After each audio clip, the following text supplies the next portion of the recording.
Number 10, the isolator. The last thing anybody wants to do after the almost 2 years we've had. Ugh. Though this looks like an object perfect for deep sea diving, it was actually built for desk work. Hugo Gernsback was a Luxembourgish American inventor, writer, editor, engineer, designer, businessman, and of course magazine publisher, because why not add one more thing to the list he's really good at. He started a magazine called Science and Invention, which encouraged scientific and amateur experimentation.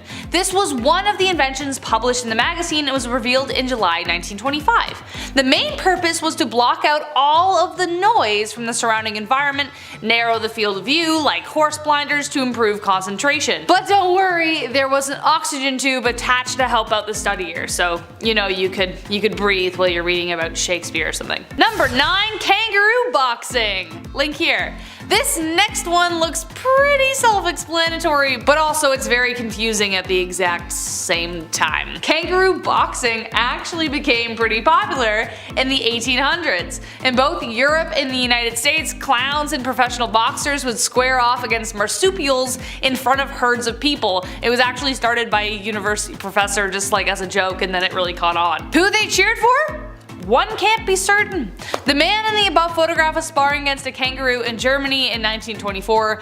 Obviously, the sport did not continue as it was considered abusive to animals who clearly had no idea why this hairless being was all up in their space and trying to beat them up. I don't understand, this is just ridiculous. Number 8, children shipped in the mail. Picture here.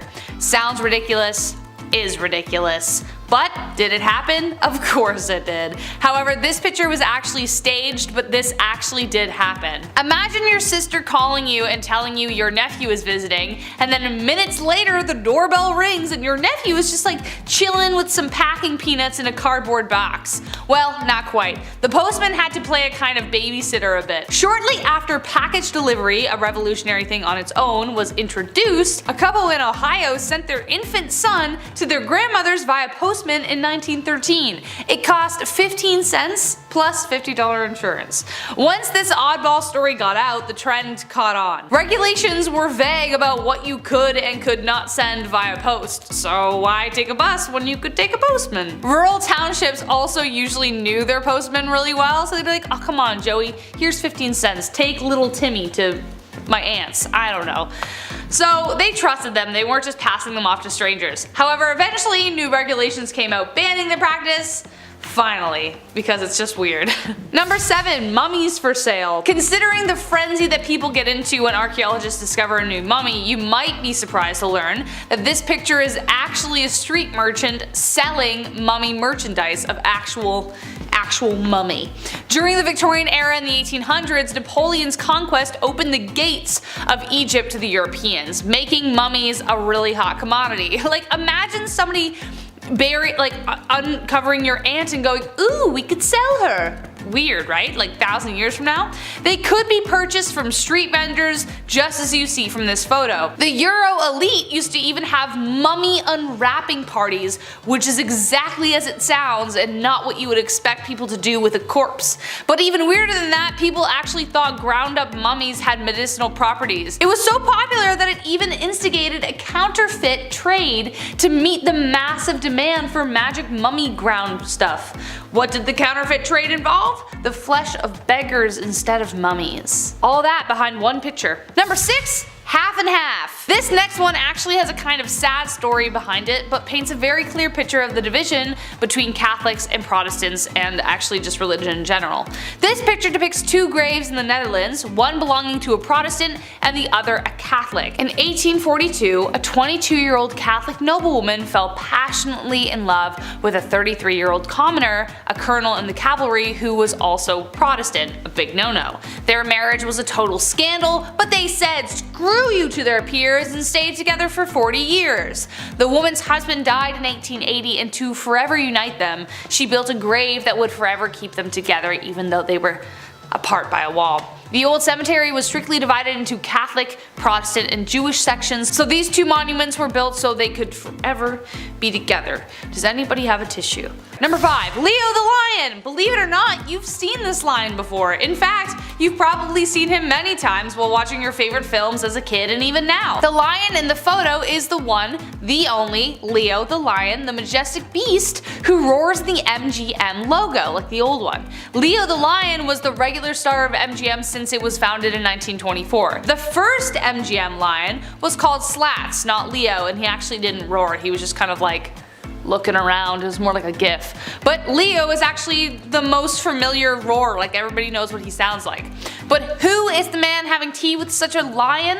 Well, that of course is Alfred Hitchcock, the king of thrills. This photo was taken in 1957 of the two legends posing to enjoy a hot cup of British tea. Number 4. Walter Yeo. Though the picture itself is a little disturbing, it signifies a life-changing moment for Mr. Walter Yeo and also for thousands more. This was one of the world's first plastic surgery procedures. Walter Yeo had suffered a dreadful accident while manning the guns on the HMS Warspite during World War I. He lost both his upper and lower eyelids in the event. A year later, however, he met Sir Harold Gillies, who would be considered the father of plastic surgery. His idea was to take skin from another part of Yeo's body and place it over the area in like a mask-like shape, as you can see in the photo. Dr. Gillies then went on to carry out the surgery on 5,000 injured men from June 1917 onward. And thanks to his work, thousands of people have benefited since the years of the war. Yeo himself lived until he was 70 years old. Number 3. The Dynasphere. The car of the future that really never made it there, and we can see why. Every car we have today has 4 wheels, not just one. Some have more than that now, it's getting confusing. But in the 1930s, J.H. Purvis had a vision. He called it the Dynasphere. It was a large wheel with a cabin in the center for the driver and the passenger to sit.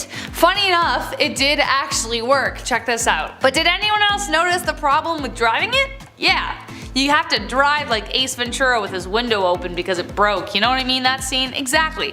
In order to see past the giant wheel spinning in front of you, you have to kind of rubberneck it out to the side. JH made 2 prototypes, one ran on gasoline and the other ran on electricity. He even designed a kind of bus version that could fit more passengers, but it still needed mini stabilizer wheels, so it had like 6 by the end of it. Do I kind of want one though, because it looks fun? Absolutely. Would I want to take it on a road trip across Canada? Absolutely not. Number 2. The Hindenburg disaster. Based off the title, you already know that this is a picture of the Hindenburg disaster because I already said it. Spoiler alert. The Hindenburg was the largest dirigible ever built and it was the pride of World War II. Yeah, see, Germany, you know which one I'm talking about. But YouTube gets mad. The first successful airship was constructed in 1852 by Henry Giffard, but the problem was he used hydrogen. This made both French and German designs of the craft susceptible to explosions if something went wrong. Hence, Exhibit A. What you are seeing in the photo is the direct aftermath of a devastating accident. On May 6, 1937, the dirigible touched a mooring mast in Lakehurst, New Jersey, sparking the explosion, which took the lives of 13 passengers and 21 crew members. Something as simple as a small spark from the engine ignited the hydrogen core, and the craft fell 200 feet to the ground in flames. And last but not least, number 1, spectators. This is the photo taken at the trial of Al Capone. Yeah, it suddenly makes a lot of sense as to why people are covering their faces. When someone says to you 1930s gangster, Al Capone probably jumps into your head. He was deemed public enemy number 1 by the US government for bootlegging and other illegal rackets during Prohibition. The terror the ruthless gangster incited in the city of Chicago is evident by this image. Witnesses and spectators of the trial covered their faces so they wouldn't be recognized by Capone's vengeful accomplices or Capone himself. Behind those fedoras may lie other criminals yet to be unmasked, or civilians scared of a Tommy gun waking them up at night. Either way, you know he must have been one terrifying dude. Authorities did everything they could to catch him, but he would always slip right through their fingers.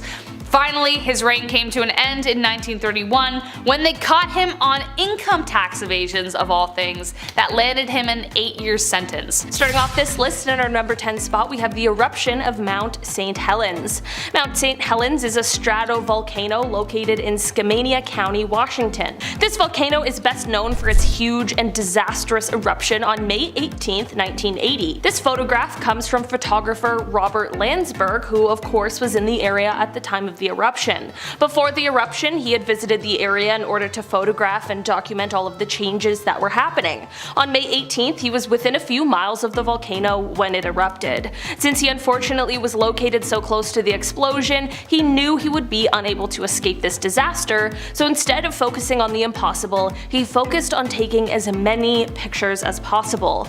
Robert was obviously incredibly brave and dedicated, but also very smart. After snapping as many photos as he could, including this one, he then secured his camera in his backpack and covered his backpack with his body. He knew he was unlikely to survive, but wanted to make sure that these photos did. His body was found 17 days later with his backpack still underneath him. His film was of course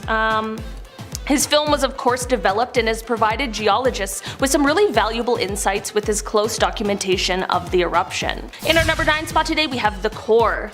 This photo shows a physicist named Harold Agnew, and while this looks like a relatively normal, non-threatening photo, what he has in his hand is truly devastating. Harold is holding the nuclear core of what was nicknamed the Fat Man atomic bomb.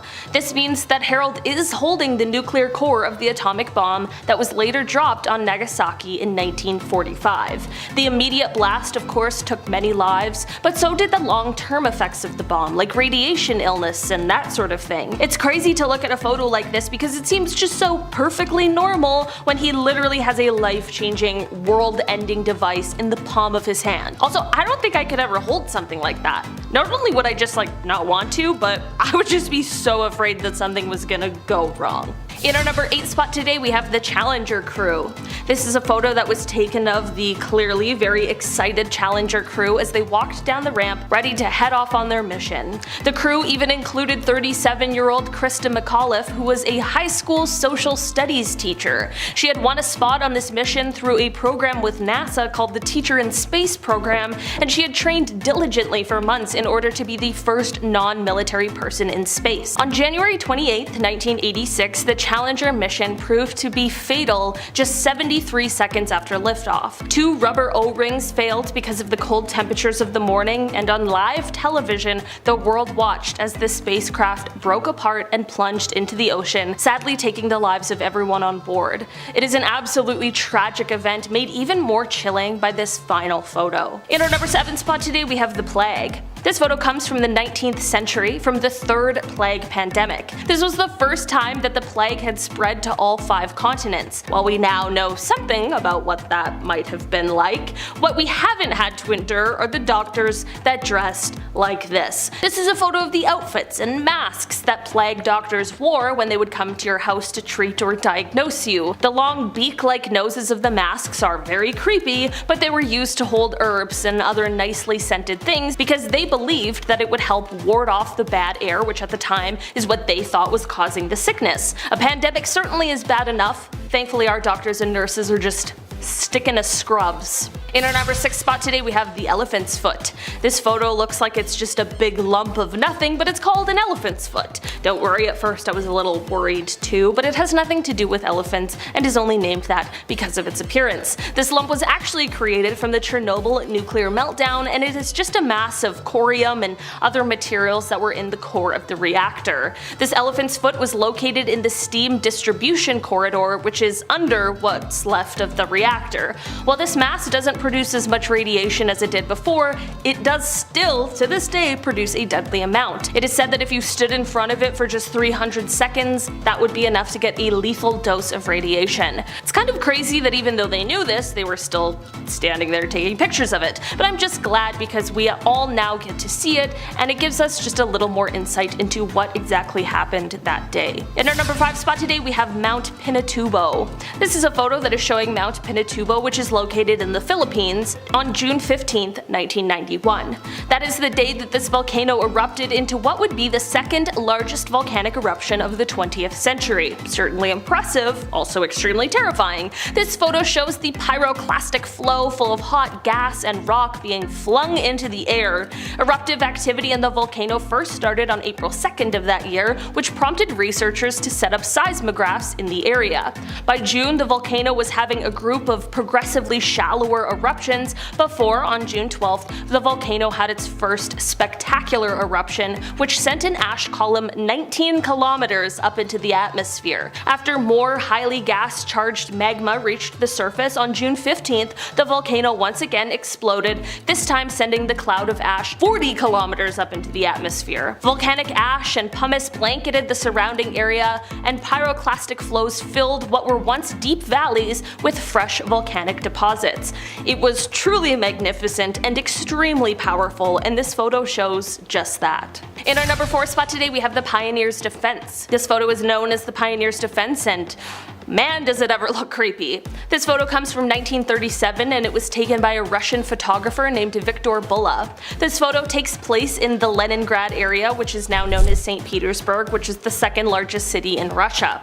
The people in this photo were part of a group that was the 1930s Russian equivalent of our Boy Scouts, and it was called the Young Pioneers. The masks on their faces leave a very eerie feeling, and for a fair reason. These people were doing a military preparation drill, which is the reason for the gas masks. This photo was taken during a time where the country was under the dictatorship of Joseph Stalin, and the residents were constantly unsure of what was going to happen. The country was already seeing death, and people were already frightened just a few years before the start of World War II. In our number 3 spot today, we have the lipstick. This is a photo that comes to us from December 10th, 1945. If looking at this image gives you a shudder down your spine, that absolutely makes sense, as it was written by a terrible person known as the Lipstick Killer. This photo is an image of a note he left written on the wall at one of his crime scenes. The photo comes from the apartment of Frances Brown, as just before he wrote this message, he took her life. After this message was left, he ended up taking the life of one other person before he was finally caught by police 6 months later. The message scrawled in the photo reads, quote, "For heaven's sake, catch me before I kill more.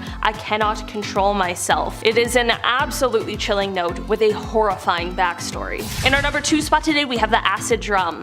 This photo comes to us from inside the house of another terrible person, the serial killer Jeffrey Dahmer, made very famous recently.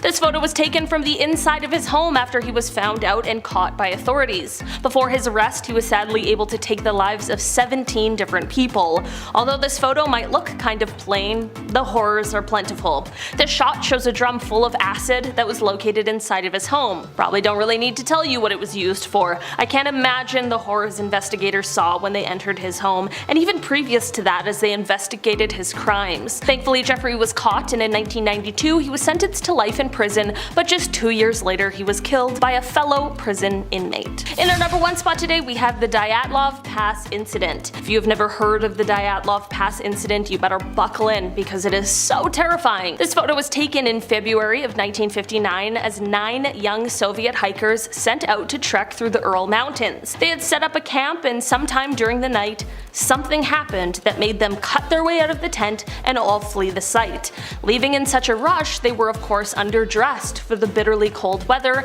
and 6 of them ended up passing away from hypothermia, which is extremely tragic. The other 3, however, is where this story takes an even more frightening turn. Like I mentioned before, no one knows why they fled the tent in the first place, and the last 3 hikers were found passed away with severe signs of physical trauma that no one agreed on what had caused it. In 2019, the investigation was reopened, and just last year there was a conclusion that a kind of avalanche called a slab avalanche was the cause for these injuries. Before you come at me in the comments, I know that not everyone is convinced that's what happened, and I don't blame you.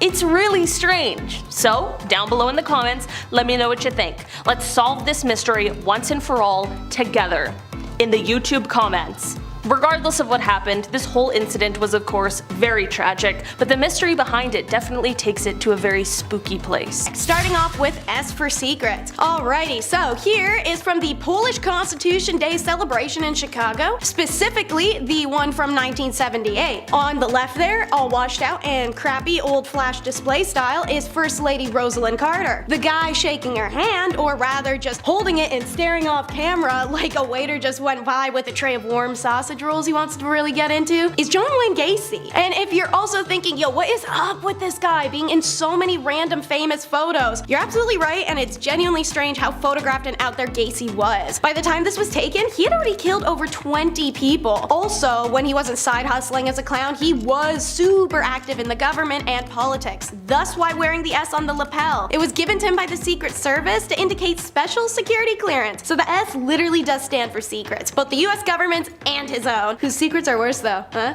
Anyways, at the bottom of the handshake photo, you can see the handwritten address to John Gacy, best wishes, Rosalind Carter. I've heard beauty is pain, but I haven't heard beauty is the next Saw movie? Check out the Beauty Calibrator. Seeing pictures, you may think it's some sort of Middle Ages torture machine, or as said, literally one of those Saw movie head devices. But surprisingly not, it's another way to point out women's insecurities and find the smallest things possible to make them feel bad over. Meet the Max Factor Beauty Calibration Machine. It is the only one in existence, thank God, and in 1932 the makeup legend Max Factor came up with this ingenious invention combining phrenology, cosmetics, and insecurity gaslighting with pseudoscience analysis of a woman's physical flaws. Max Factor's Beauty Calibrator enabled Hollywood makeup artists to pinpoint where facial corrections needed to be made down to a literal fraction. The machine, also known in the trades as the Beauty Micrometer, revealed that a natural perfect face was a myth. Every single woman was imperfect and needed correction, and this machine could find it by taking precise measures. It would mark spots that needed to be fixed, and then the artist, once the helmet was removed, could correct all the new insecurities with makeup that you didn't have before you put the stupid thing on. Next up is a photo that's all dramatic flair, the death card. Masseria represented an outdated mindset in the mafia world, one that could no longer be reasoned with diplomatically. The same is true of his rival Marandano. The ongoing tit-for-tat killing between the two genuinely wreaked havoc on not only the streets but in the mafia hierarchy itself.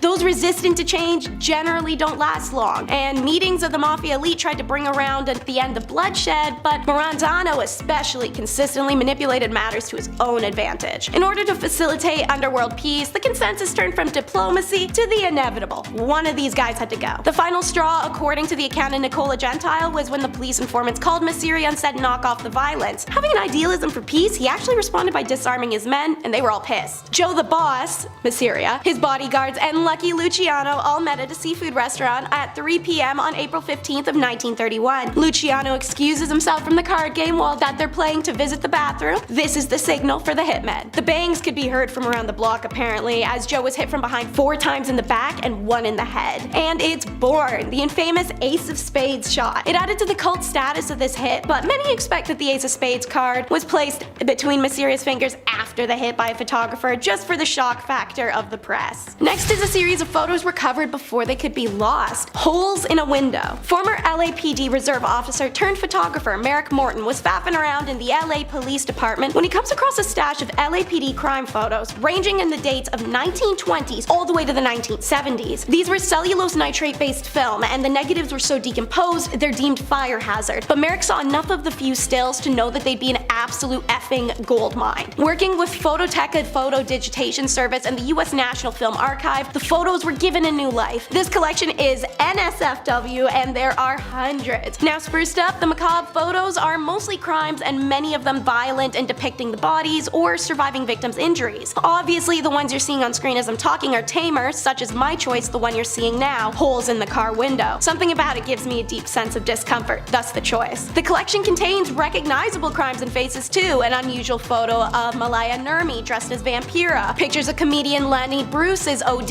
in March of 1966, and images of the Manson family arriving at their arrangement in 1970. Every photo is scary, and every single has a disturbing backstory. Some captions are provided by author James Elroy in his book LAPD 53. You can win, but sometimes you still lose in the end. It's the devastated Disneys. Meet Howard Ashman and Alan Menken. There are some everyday photos of these two in in their prime. Who were they? In case you couldn't tell by all the Disney crap in the background of said photos, they played somewhat of a big role. You know, writing the lyrics and music for Oliver and Company, The Little Mermaid, Aladdin, and Beauty and the Beast, as well as a few others. Also, not to mention creating the Little Shop of Horrors, which got them hired by Disney in the first place. And in this photo you see now, they had just won the Oscars for The Little Mermaid. Hooray! But why does Ashman look so unhappy? This was his life's accomplishments. It's because that night Ashman told Menken they needed to have a serious talk when they got back to New York, and when they get back a few days later, Ashman admits that he has HIV that's quickly progressed and he's going to die soon, and fast. They had been songwriting partners for over a decade and were in the middle of working on Beauty and the Beast, and despite the illness, Ashman completed the lyrical work and the initial work on Aladdin. On the morning of March 14, 1991, he does die from heart failure caused by his condition. At the time of his death, he only weighed 80 pounds, he'd lost his sight and could barely speak, and a voice that spoke so eloquently through song was lost forever. Before he passed, however, Disney Productions scrambled to finish the film so he could see a screening of it. The film earned Ashman and Menken 3 1991 Academy Award nominations for Best Song,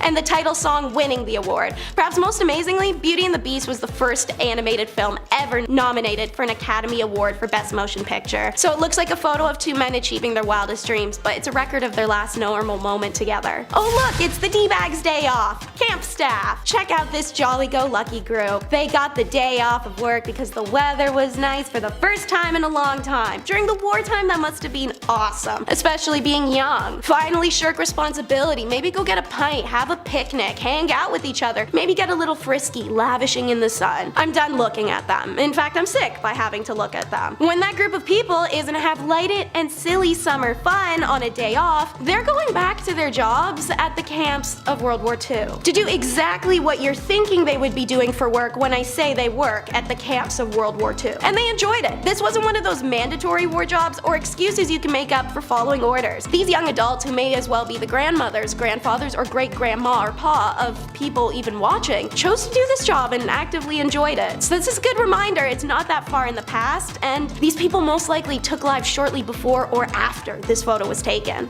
Did Halloween come early, or is it just Sylvester Claus? Yeah, so I chose this photo out of, trust me, like thousands of equally creepy ones because I feel it truly captures the what the bleep factor this holiday has. And they do it every 31st of December to 13th of January. The Sylvester Clausen of Ernach and the surrounding area Appenzell custom that is famous throughout Switzerland. The custom derives its charm from the unique blending of contrasts such as nature and art, mystery and tradition, harmony and anarchy. The Sylvester Claus that ushered the old year out and ring in the new. There are 3 types of these clauses: the beautiful, the ugly, and the pretty ugly. Common to all the clauses are bells in various shapes and sizes that they wear on their bodies. Their rituals begin in the early morning each day. The various Schupel meet at the village square before each group goes its own way. A group will pull up in front of your house, then hop around and jump up and down to make the bells ring, and then they start yodeling at you. You listen to the yodel, they say Happy New Year, give you some cash, some liquor you have to drink from a straw, and then they just leave. Dark backstory gossip, however, in times of poverty and hunger, which afflicted the region frequently, Clausen was a way to earn a little extra money, and in the 1930s, what was known as Belchel Claus, aka the Beggar Claus, began to appear on the streets. Essentially homeless Santa Clauses, but Santa looked like that. As a result, the influx of beggars in the Claus Guide resulted in heavy restrictions, and in the 1950s, the custom had nearly died out. It's only thanks to the initiative of individuals in the 1970s that this got to come back and enjoys enormous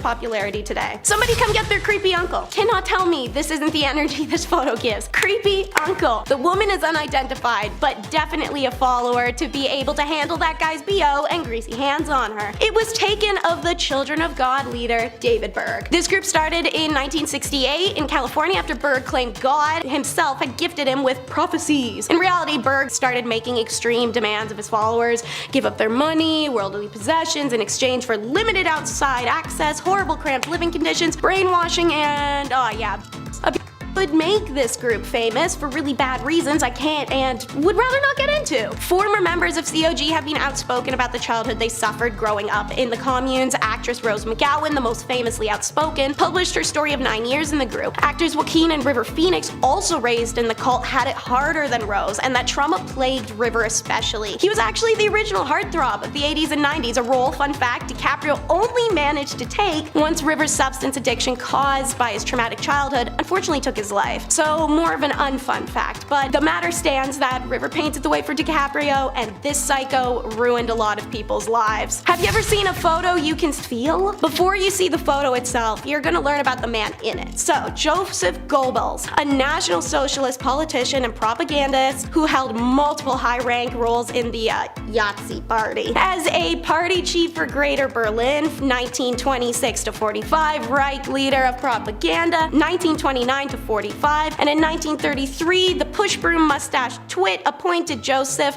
the Minister for Propaganda and Public Enlightenment. He was a devout, unbridled through and through bigot, a tireless agitator, and the propaganda this man designed, wrote, and funded had shipped through dozens of countries and shaped the perspective of Jews in a way that can actually never be undone. It's this propaganda many people still cite when asked for factual basis or logical argument as what Jews had done oh so wrong. It's Joseph who orders the mass burning of literature, who sentenced thousands to death, and who made up lies to ensure hatred, a hatred that still stands today. And I want you guys to see how he looked at them. So here is the photo, finally. This is a picture of Joseph Goebbels taken only seconds after he found out the photographer was Jewish. In this photo, you can feel it, and it's effing terrifying. And now, the last photo is from El Monte, 6 May. That's the date written on this photo from the LAPD Collective, and it's the only other photo from said collection I chose to put on this list aside from the holes in the car window. As follows is the photo and James Elroy's written description of it. This is a detective modeling a mask worn by Baxter Shorter's crew. Shorter was in a gaggle with Emmett Perkins, Jack Santos, and Barbara Graham. The three of them then killed an old woman named Mabel Monahan on 9 March 1953. Shorter was appalled by his gaggle's violence. He ratted the others out, and Santo and Perkins kidnapped him in front of his pad on Bunker Hill, took him to the mountains, and killed him. Shorter had a sister that lived in El Monte, and they were hunting through it for evidence. This mask was in her pad.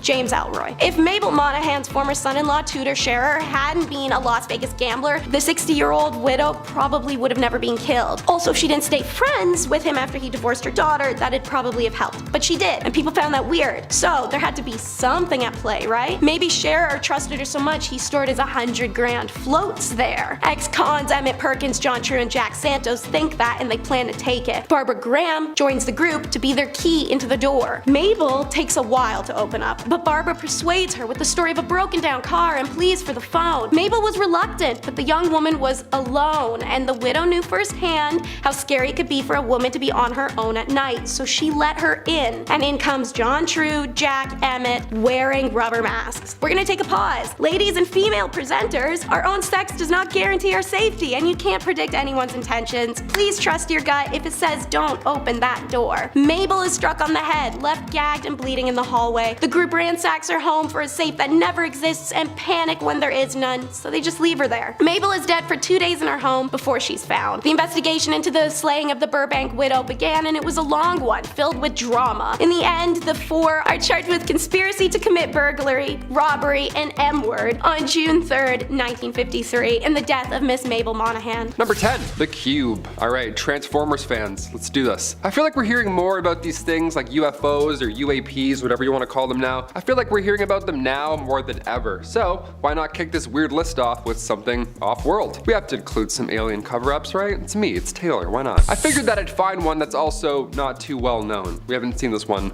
you know, on YouTube all the time. Not too long ago, this spinning cube-looking craft or drone or something, it was spotted over Missouri, just lurking in the same spot, just hovering, and then it would zoom off. Folks could see it with their naked eye on the ground. It was also pretty obvious. It was eye-grabbing, it was shiny in the sky. Only a couple hours later, it was seen again, but this time it was 700 miles away. This time it was 44-year-old Matthew Jandeka, and he was minding his own business, hanging out on the porch, just doing his, you know, Sunday stuff, when this cube, again, this floaty cube, caught his attention. It was a sunny day, the light reflecting off the cube caught his eye, but then a day later, another guy, 30-year-old Justin Johnson, he saw the same thing, but this time he saw it while he was driving home, which is also pretty distracting. The light and the reflections also caught his eye. He says, at first I thought maybe it was a balloon, but the movements were too odd. In a world full of deepfakes, I mean, do we believe this account? Is this real? Lately everyone's talking about how these UFOs are spheres, so maybe this video is that of a sphere, not a cube. That's cool. I love teaching geometric shapes via alien aircraft. I'm like, this is a triangle. We saw this one in the Navy, then we saw this cube in the sky. Number 9, Amityville photo. Okay, we'll go less UFOs, more ghosts. One M. Night Shyamalan theme to the other. Here we go. This photo was taken inside the actual Amityville house back in 1976. It's a young man, it appears, with glowing white eyes. How comforting is that? Pretty hard to miss there. He's got the glowing. Yep, looks very Sin City of him, just to stare with those white eyes. Now at first I thought this was from a horror movie, right? All those Amityville knockoffs. It looks obviously fake or set up in some way, until you start to read about the details here. See this photo, it was taken with automatic cameras equipped with infrared, not an actual person. So this young lad here probably wasn't expecting a selfie. Why I wasn't smiling or throwing up a peace sign. Makes sense now. Photographer Gene Campbell set up the photo and took it back in 1976. Now at the time, Gene was working with paranormal investigators Ed and Lorraine Warren on the actual case.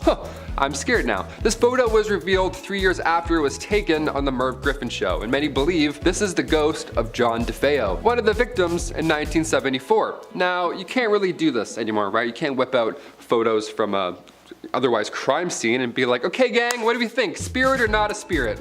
Vote? Yes? No? Obviously there was backlash after this for obvious reasons, but it took 3 years for that photo to reach the public eye, and now everybody believes in ghosts, or they do a little more than they did before that show. This was long before the Conjuring movie as well, obviously, so this was quite random to see on TV. Do you believe in ghosts? What's the ratio here? Comment down below. I'm not a believer, I'm not gonna lie. I've tried numerous times. I got the Ouija board, did the whole thing.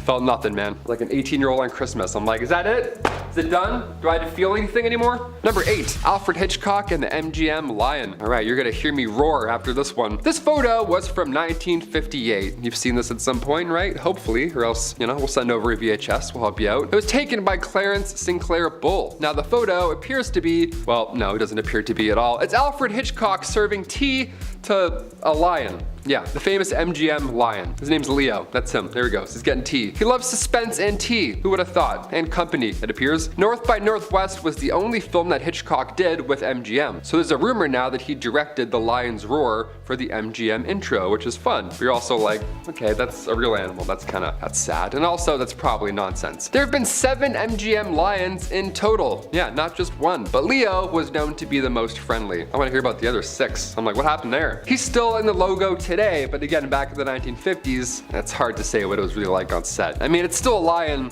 being held down for a photo, so probably wasn't a friendly vibe for that fella. Number 7, Gloria Steinem. Oh, here we go, a scandalous one. Back in 1963, the Playboy Club in New York City was booming. It was one of Hugh Hefner's greatest accomplishments at the time. This club was the talk of the town. That is until Gloria Steinem came in and started reporting some stuff. Gloria was a feminist writer. She's an icon. She created Miss Magazine back in 1972, but her career began much earlier, around the 60s. See, she got a job as one of these Playboy bunnies, you know, must be a comfortable getup. And she worked at the club undercover, secretly taking note on how this key holders only establishment was operating, right? Cool, what's going on here? What's the big scoop here? The staff were these young women, these beautiful young women, these bunnies. They had to wear the black bodysuits, the puffy white tails, the whole getup. And at age 28, Gloria worked undercover there for 3 weeks straight. And the piece she released after, appropriately titled A Bunny's Tale, great title, by the way, she nailed that one. It got so much attention that it kickstarted her freelance career and also made her a feminist icon. This photo of Gloria undercover shows you the comfortable work outfits she had to endure just to get the story out. Yeah, doesn't look like she had her non-slips on there. That's a write-up in my books. In a collection of her writings, Gloria reflects on the undercover piece, saying that it now has outlived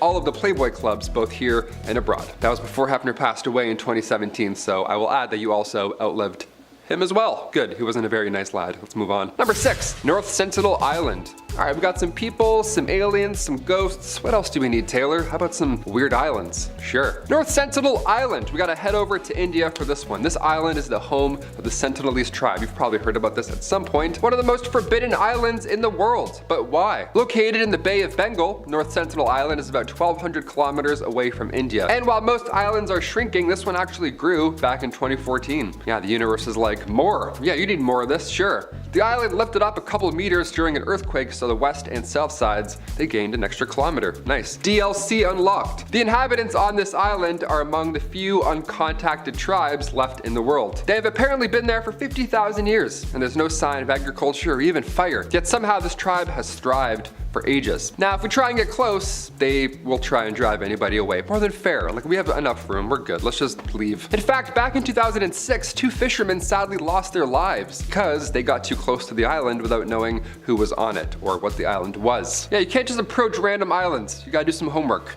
That's why I'm here. Number 5, Lascaux Cave. If you didn't visit this cave back in 1963 or sooner, well, you lost your chance because, well, humans ruin everything. Now we can't even see ancient art anymore because, well, it's too many of us. The Lascaux cave system is now a World Heritage Site in France, but once it was a booming tourist attraction. These cave paintings, see, they're 17,300 years old. They're quite ancient. We can't really touch them. You can't have someone write Steve was here on it. Can't do that. Paintings that depict cattle, bison, stags, you name it. They're beautiful. They're complex, and of course, like I said, they're extremely old. So old, in fact, that the cave was closed to the public forever in 1963 after it declared human presence wasn't healthy for the art. Yeah, our dirty coffee breath would eventually cause this art to fade away, so we had to hold our breath. We gotta leave. We gotta close it off. There we go. Plus, I'm sure somebody would have snuck in with a Sharpie by now and ruined it. You know what I mean? Or like graffiti. It would have been gone by now. You know it. 7,000-year-old paintings. Yeah, protect these for another 17,000 years, please. Number 4, Surtsey Island. Another fun island. Another weird story. Here we go. When it comes to new things in life, it's pretty rare that we get a new island, right? Especially on our planet when we're losing things and melting. How lucky are we? Sure. We're even luckier that Disney didn't build a resort here first, because now scientists, now they get a chance to study what an island looks like without human interaction. That's a fun little project to focus on in the future. That's cool. It's pretty cool. It's weird and scary, but it's cool, I guess. Yeah, I'm kind of nervous. I don't know. Surtsey Island in Iceland, as of right now, it's only open to a few scientists and geologists. Everybody else, beat it. Go find your own island. Get out of here. It was born from a volcanic eruption back in 1963, and scientists, they have one rule on this island. Don't talk about Fight Club. And the second rule is no seeds. Yeah, no life, no chance at life at all. Choose something else, anything else, please. One guy accidentally pooped out a tomato seed and he almost ruined the whole operation. Guy almost ruined this entire plan. What a stressful job. It's so eerie to see the oldest human history and then immediately after see a new island where humans are forbidden. It's like, we're not allowed to go and be places anymore. I'm kind of, that's not great. What are we doing here? I'm just breathing on things? I can't take a shit on this island? Number 3, Spaceman. Look, we've all been photobombed before. It's a blessing in disguise. You look back at prom photos, some dude's trying to do a moonwalk in between, his face is like melting this way. It's great. You're like, ah, classic Jeff. It's the best. But when Jim Templeton took a photo of his daughter in a otherwise empty marsh long before Photoshop existed, and yet somehow there appears to be an astronaut in the background, well, that's not very fun, is it? That's a little bit concerning. Jim assures us that nobody was around when this photo was taken, which I of course believe, because why would you put your kid in a photo with whatever that is? That's, no thank you. It's not a weird, we're not gonna go and talk to that guy. Also, the fact that this man looks like he's from space, that ought to do it. That makes him more weird and believable. What are we looking at right now? I have no idea. Kodak even got involved in the story, like Kodak. Not Kodak Black, like the company. They got involved. They confirmed this photo was not tampered with. Yeah, and that's Kodak, right? They don't lie about anything. Spider-Man leak, Kodak's like, nah, it's Andrew Garfield. Don't listen to that. So authentic. Can confirm. Number 2, nursing home spirit. This photo was taken from a nursing home resident the same night that another resident had passed away, which is an odd thing to do. Just set up a camera thing right after, like, just in case, maybe we'll catch one. Well, they did. This was back in 2015, and that night they heard a door open and close, but there were no visitors allowed at the time. So, some Kodak was coming into the picture at this point. So now there's a great amount of people who think that this image is one of 2 things. It's either the spirit of the resident that passed away, or it's the Grim Reaper. Yeah, the door opening and closing. People think that was the Grim Reaper coming in and then leaving, which is so scary. How long was he in there? Was it like 46 seconds, 4 minutes? How long does this guy operate? Is he quick? Is it like busting tables? Is he just like, all right, let's do this? Is he like Santa Claus? I feel like he's like Santa Claus. A few comments were also saying that it's comforting, this photo, to know that in the end you aren't alone, and that you have someone assisting you to the afterlife. No, I'm good. I'd rather die alone than have whatever that is break into my home and closing open doors. I'm good. And finally, number 1, the Battle of Los Angeles, or lack thereof. We'll see. I don't know. This is a weird one. Of course, we have to end on one of the most unspeakable battles, photos, whatever you want to call it, of all time. The Battle of Los Angeles, otherwise known as the Great Los Angeles Air Raid, happened during World War II, right at the end of February 1942. Now, this event, first of all, took place only a few months after the Pearl Harbor attack, so I'll admit everyone's a little on edge. We're a little stressed out, we've got some hands hovering over some buttons, we're a little nervous. Sure, something like 25 enemy aircraft was apparently spotted flying over Los Angeles in the late hours of February 24th. So, air raids then went off, blackouts were put in effect. This was not a drill, right? Or was it? What was this? This thing was getting lit up in the sky. Around 1,400 shells were blasted off and 2 people had a heart attack. That's how loud it was. In total, 5 people ended up dying from this retaliation, and apparently it was a false alarm.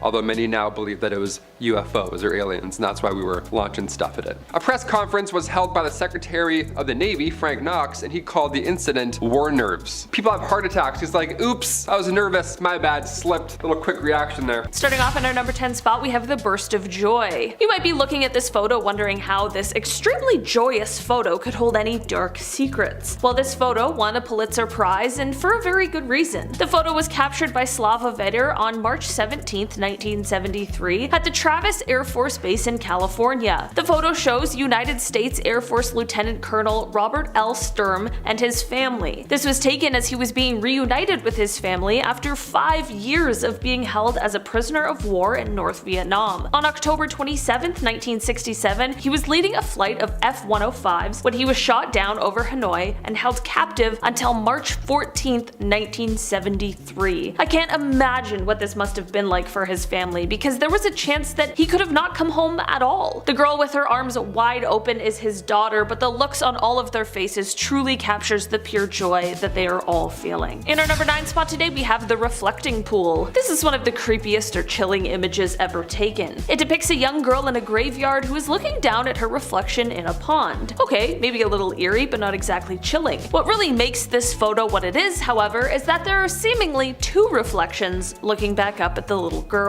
No one knows who the girl is, where she is, or when this photo was taken, but it is estimated to have come from somewhere around the early 1900s. The photo was analyzed, and it has been said that it is unaltered or edited. Who knows how this photo was possible? Maybe there was some sort of invisible entity standing beside her that we could only see in the reflection, like a reverse vampire or something. In our number 8 spot today, we have the neighborhood nuclear test. This photo shows a mother and her young son looking out the window and witnessing a nuclear test explosion from the comfort of their own home in 1953. Like, what? Imagine seeing that from your window now in 2023. People would be going wild. And of course, any kind of nuclear test should be done as far away from where people live as possible. I know it's not like the test was being done in their front yard or anything, but I still certainly wouldn't be comfortable with them testing a nuclear device anywhere near the place I live. This photo was of course taken before the effects of nuclear radiation from these kinds of explosions were publicly understood. Actually, people have suggested that the public knowledge of these kinds of side effects were suppressed during this time in order to avoid controversy about them testing these kinds of weapons in your neighborhood. Well, that would of course be something insane to witness firsthand. Thankfully, the now widely known health risks associated with this sort of thing has caused this to not be a common occurrence anymore. In our number 7 spot today, we have the Boston Marathon. This photo comes to us from 1967, and it depicts the struggles that Catherine Switzer went through in order to be the first female to finish the Boston Marathon. The photo shows race organizers as well as other participants trying to stop her from running the marathon that she had trained for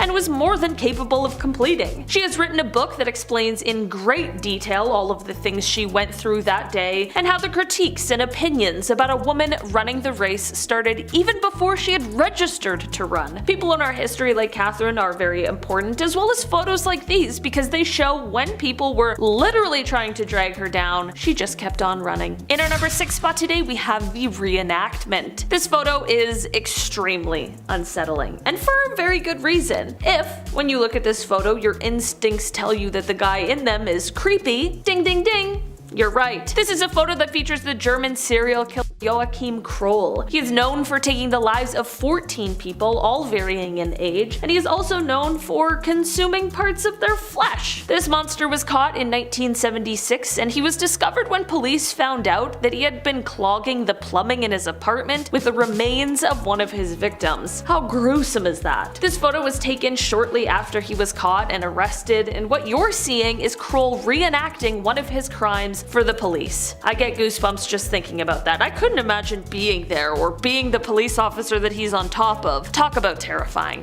I'm just glad that they caught him and got him off the street. In our number 5 spot today, we have the Stanley Hotel. This is a photo of the Stanley Hotel, which is the hotel that inspired the famous Stephen King novel, The Shining. This hotel was under construction in the early 1900s and saw a fateful day in 1911. There was an unexplained explosion that happened in room 217. In the explosion, a chambermaid was seriously injured, but she did end up surviving and she actually returned to work. A few years later, she passed away, and ever since her passing, there have been tons of guests who swear that they saw her ghost. Guests have said that they have seen her around the halls of the hotel, but the place that gets the most paranormal activity is, of course, room 217. This is the room where Stephen King and his wife stayed for one terrifying night in 1974. Apparently, they were actually the only guests at the hotel for this night, which at any other hotel might be kinda cool, but I feel like this is not what you want from a haunted hotel. In our number 4 spot today, we have the Rothschild Surrealist Ball. The Rothschild family is one of the wealthiest and most powerful families there has ever been. For years and years, there have been many rumors swirling about just how powerful and influential they really are, and there are some pretty crazy theories out there. In 1972, the family held a surrealist ball, which is where this photo comes from. These photos could potentially be very innocent, but there is just something about these very elaborate masks, coupled with the theories about what this family is really up to, that just makes it feel very eerie. I know it's kind of like conspiracy feeling, but I don't know, there's something very haunting about this. This party is one of the most legendary there has ever been, and whether or not they really are involved in shady dealings, that still is pretty impressive. In our number 3 spot today, we have John Lennon. Of course, we all know John Lennon as one part of the Beatles who went on, after they disbanded, to have a very successful solo career. Lennon was not only a musician, but he was also a peace activist who was strongly anti-war. He was not afraid to display his activism and held a 2-week anti-war demonstration. There was a period of 3 years where the Nixon administration was trying to have him deported for his criticism against the Vietnam War. That's how active he was. On December 8th, 1980, Lennon was leaving the Dakota apartment complex when he was stopped by a man named Mark David Chapman. Lennon signed an autograph for Mark, which is what is happening in this photo, and then Lennon went on his way. Little did he know, Mark was going to shoot him later that night. Once Lennon returned to the apartment complex, Mark was there waiting for him to commit his crime. Mark has said he did it mostly for attention, which is very horrifying, but Mark is also a very religious man who explained that Lennon once saying that the Beatles were more famous than Jesus is what really pushed him to commit this crime. It is very crazy that this photo was captured when Lennon was being so kind to who he thought was a fan, and no one would have ever predicted what would happen just a few hours later. In our number 2 spot today, we have the Hindenburg. This is a photo that was taken during what is now known as the Hindenburg disaster. It is commonly known that blimps, or these kinds of floating airships, use helium in them to float through the air, and it's important to note that helium isn't the choice because it's the only option, but rather because it's one of the safest options, and that is due to the fact that it isn't extremely volatile. Because of a US ban on the exportation of helium at the time, i.e. the Helium Control Act of 1925, although the Hindenburg was designed to use helium, there was a lack of it available, so on the day of the Hindenburg disaster, the much more flammable hydrogen was used instead, and this led to,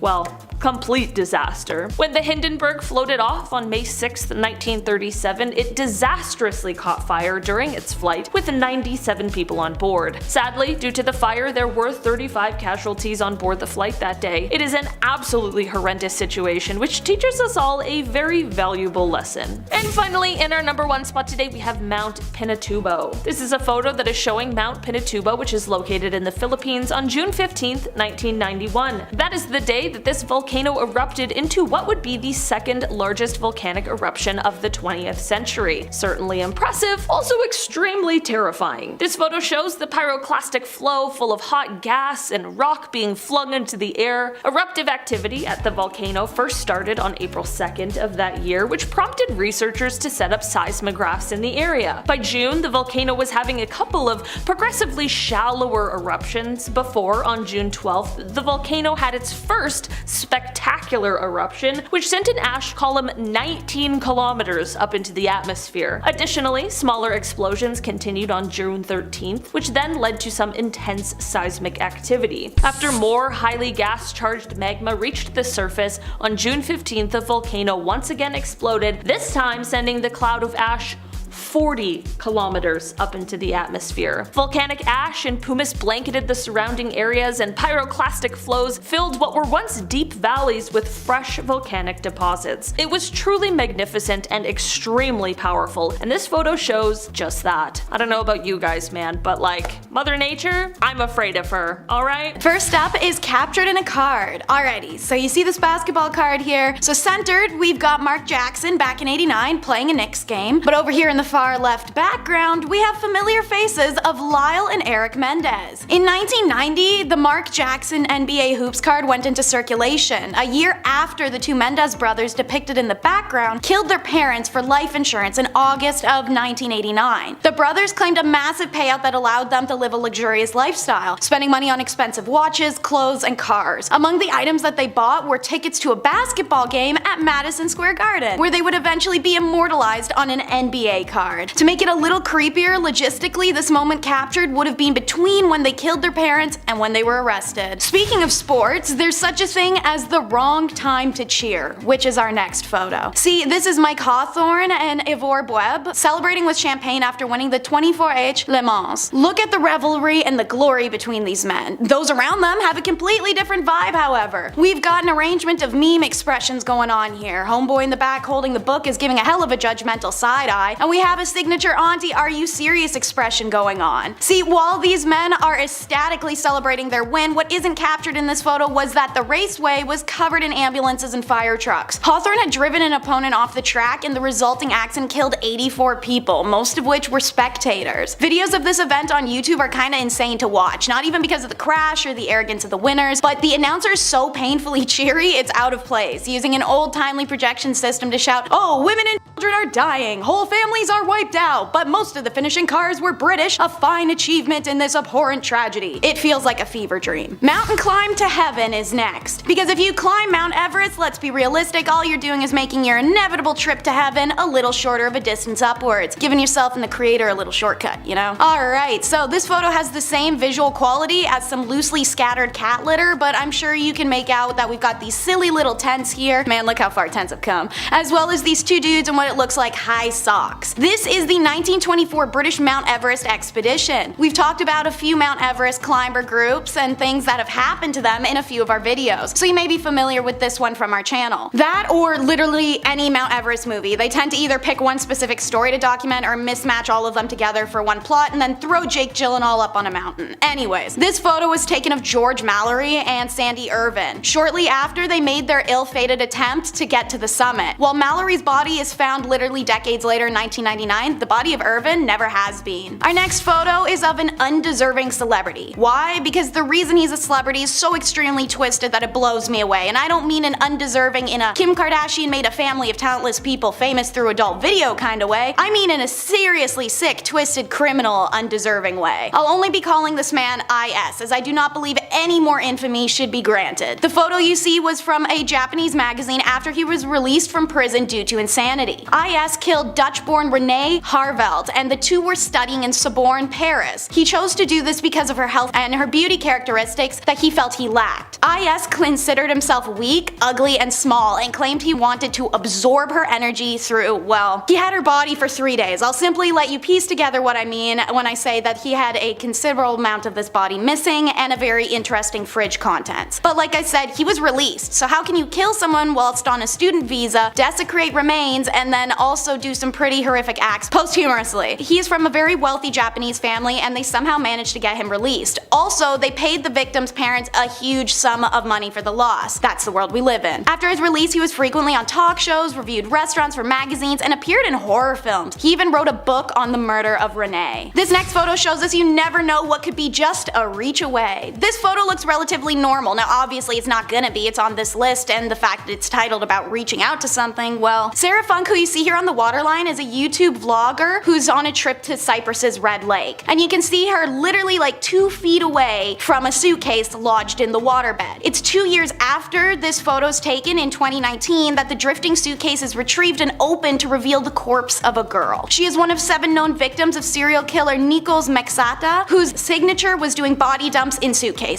It's believed the reason this case was retrieved in the first place was due to previous sightings of it in the water once other victims of Nikos had started to be found and identified at the same time period. Sarah Funk has since commented on what it's like to know that she was so close to a body without being aware. I thought it was a log at the time, but in retrospect, I realized it wasn't. This is a completely fair explanation. As you can see from that picture, the case was incredibly dirty and hard to identify even as a briefcase. This man is the first recorded serial killer on the island of Cyprus and is currently serving 7 life sentences in central prison. Our next photo is recreating time. Pun is intended. The photo you see on screen is very peculiar, but not the most outlandish. It's a man standing shirtless behind the fence in a summer afternoon, looking like something out of an old country family album of sorts. His name is Fikret Alik, and he was photographed in this exact spot for a Time magazine cover back in 1992. You are quite literally looking twice with these images. Emaciated, it's almost hard to recognize him. Fikret can be seen holding his t-shirt in one hand and reaching with his other through the barbed wire to take someone's hand. This is during the Bosnian War from 1992 to 95, and Fikret was one of many prisoners held in camps at the time. This recreation of the Time magazine cover was taken in the mid-2000s, and the building behind him now is a community center without any plaques or memorials of the victims of the notorious prisoner camps in Bosnia. This region is now under the rule of the same faction that was responsible for the camp, so they engage in a lot of historical denials and concealing. Fikret's story remains one of incredible perseverance, especially as he and other victims still go before the UN today in battle to have reparations and acknowledgement. This vintage photo isn't so vintage, but it's old enough so I'm counting it. It's Bad Santa. This early 2000s family Christmas photo reps a normal looking scene. White picket fence family, the itchy velvet Christmas dresses, the big sparkly tree, and the serial killer Santa. That there is Bruce MacArthur. In the warm seasons, he is a landscaper, but working in the Agincourt Mall as Santa during the holidays. Between 2010 and 2017, he terrorized the gay village district of Toronto, Ontario. Luring men in through dating apps, he killed and disposed of 8 individuals in the planter boxes of properties he managed. For a long time in the community, people had known someone was taking gay men off the street, but the Toronto police were resistant in believing something was suspicious. I remember myself seeing posts on Reddit and Twitter mere months after the first of the disappearances, frustrated with the lack of police action and urging the community members to stay alert. It takes multiple victims and community engagement for police to start an investigation, and it's thankfully in the nick of time. They'd been watching Bruce for a while before his arrest when they saw a young man enter his place. After about a half hour of nothing, they decide to make the risk to move in for an arrest. When they entered the unit, the young man was tied up and unconscious, and they caught Bruce in the act. No way to plead guilty, my guy. He's found guilty of 8 counts of first-degree murder. Our next vintage photo is one that speaks to us still in modern times, a determined mother. This photo was taken on Mother's Day. The woman in it is Margie, a 23-year-old, and she's holding her infant son while attempting to hitchhike. As you can see, it was printed in a newspaper column and has a subject line describing Margie's struggle with her husband Mike to find an apartment. I imagine that struggle, alongside the fact that she is hitchhiking, likely correlates with financial difficulties. Unfortunately, Margie's luck never got better. This is very likely the last photo of Margie alive. Less than 4 months later, she was killed by her husband Mike during a fight. In the time between this photo and her demise, their son Brandon had been taken away and put into foster care, where he was later adopted by his foster parents after Margie's sudden death. Little information exists on the photo other than this, and on what Brandon's life became. This is still recent enough history that some may recognize the story, the Manifesto Man. This photo seems so simple. A man appears to be in a wetsuit, he has multiple police badges displayed, and he sits in a stoic manner. This is no cop. In fact, this photo was taken after his arrest in July of 2011 for killing 77 people and injuring 250. Anders Behring had a manifesto for killing political enemies as a far-right extremist, first killing 8 people outside the tower block housing of the office of the Prime Minister. The method used caused distraction, enough for Anders slipping away in a police disguise to pull part 2 of his plan, which is hop in the ocean and swim to political youth wing summer camp just starting the season. He chose the summer camp for the politicians who came to visit the camp, which was for members of political youth adult clubs and organizations for co-ops, school courses, or just special interest in politics. Once on the island, well, he opened fire. Many who were afraid and unsure of where the danger was coming from went towards Anders for safety. safety due to his police costume and received the opposite. His verbalized intent that day was to kill everyone he could, and thankfully he did not succeed. But some swam away and were rescued by people staying at campgrounds across the water who brought out boats to pull everyone out. Others hid in various places on the island. Netflix released the film 22nd of July about this event in Oslo, and the movies White Rage and Bravehearts also tell the story. Ultimately, this event only took place due to Anders' racist ideology, believing Norwegian politicians were lenient on immigrants. Let's talk about the most disastrous hostage crisis our world might have ever seen, the Gladbeck hostage bus.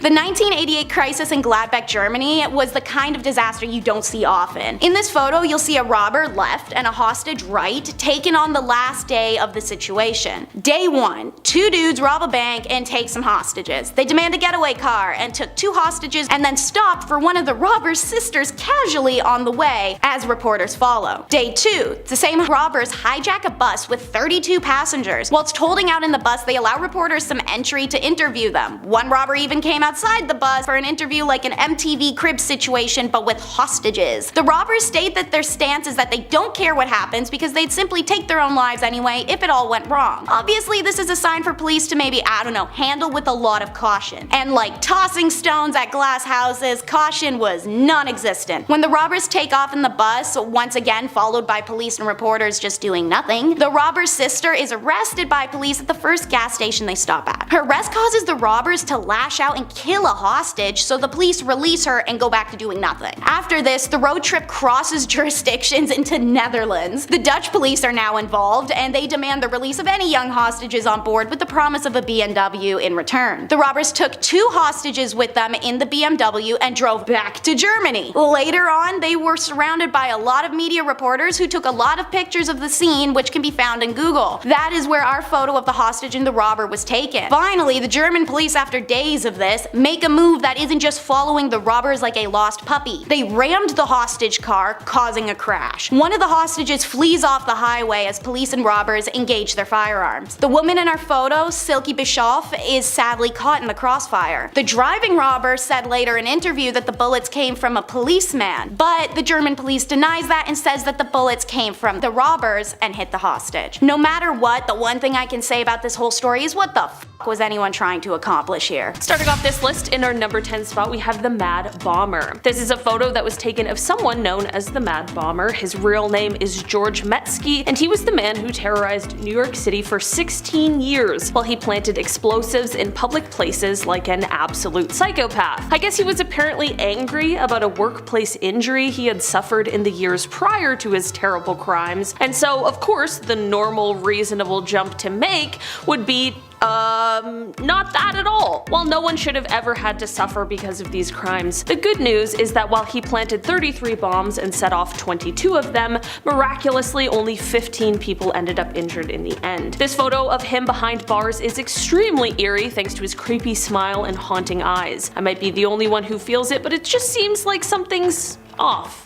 You know? In our number 9 spot today we have the Figures of the Fire. This photo is both extremely unsettling and super captivating as it shows a scene after the Great Fire at Madame Tussauds in 1925. Of course, this wax museum is famous for the extremely lifelike wax figures that are created and find their home there, so you can only imagine the aftermath of the fire. These lifelike figures with missing heads and appendages, burnt skin and hair, and just clothing in disarray. Seeing this photo for the first time without knowing the story behind it was definitely a bit of a confusing and terrifying experience. The heads on the ground really freaked me out for a full 5 seconds. As scary as it is, I'm glad to hear it's not real and just some creative casualties rather than what this photo appears to be at first. In our number 8 spot today we have the Spectre. This is a photo that was taken in England in 1963, and it became known as the Spectre of the Newby Church. That is, of course, because of the ghostly figure that can be seen in the photo. I personally am always a little suspicious of ghost photos. Some are certainly more convincing than others, but Photoshop in 1963 wasn't exactly as accessible and easy as it is now. This photo is said to have been taken by Reverend K.F. Lord inside of the Newby Church, which is located in North Yorkshire, England. Of course, I mean, like many of us are going to do, people were really really skeptical of this apparition and just believed it was a well done case of double exposure, which, to be fair, is entirely possible. The Reverend continued to swear up and down, however, that the photo was not doctored, so at this point, there's no proof to prove either side, and it's just a game of he said, she said. So,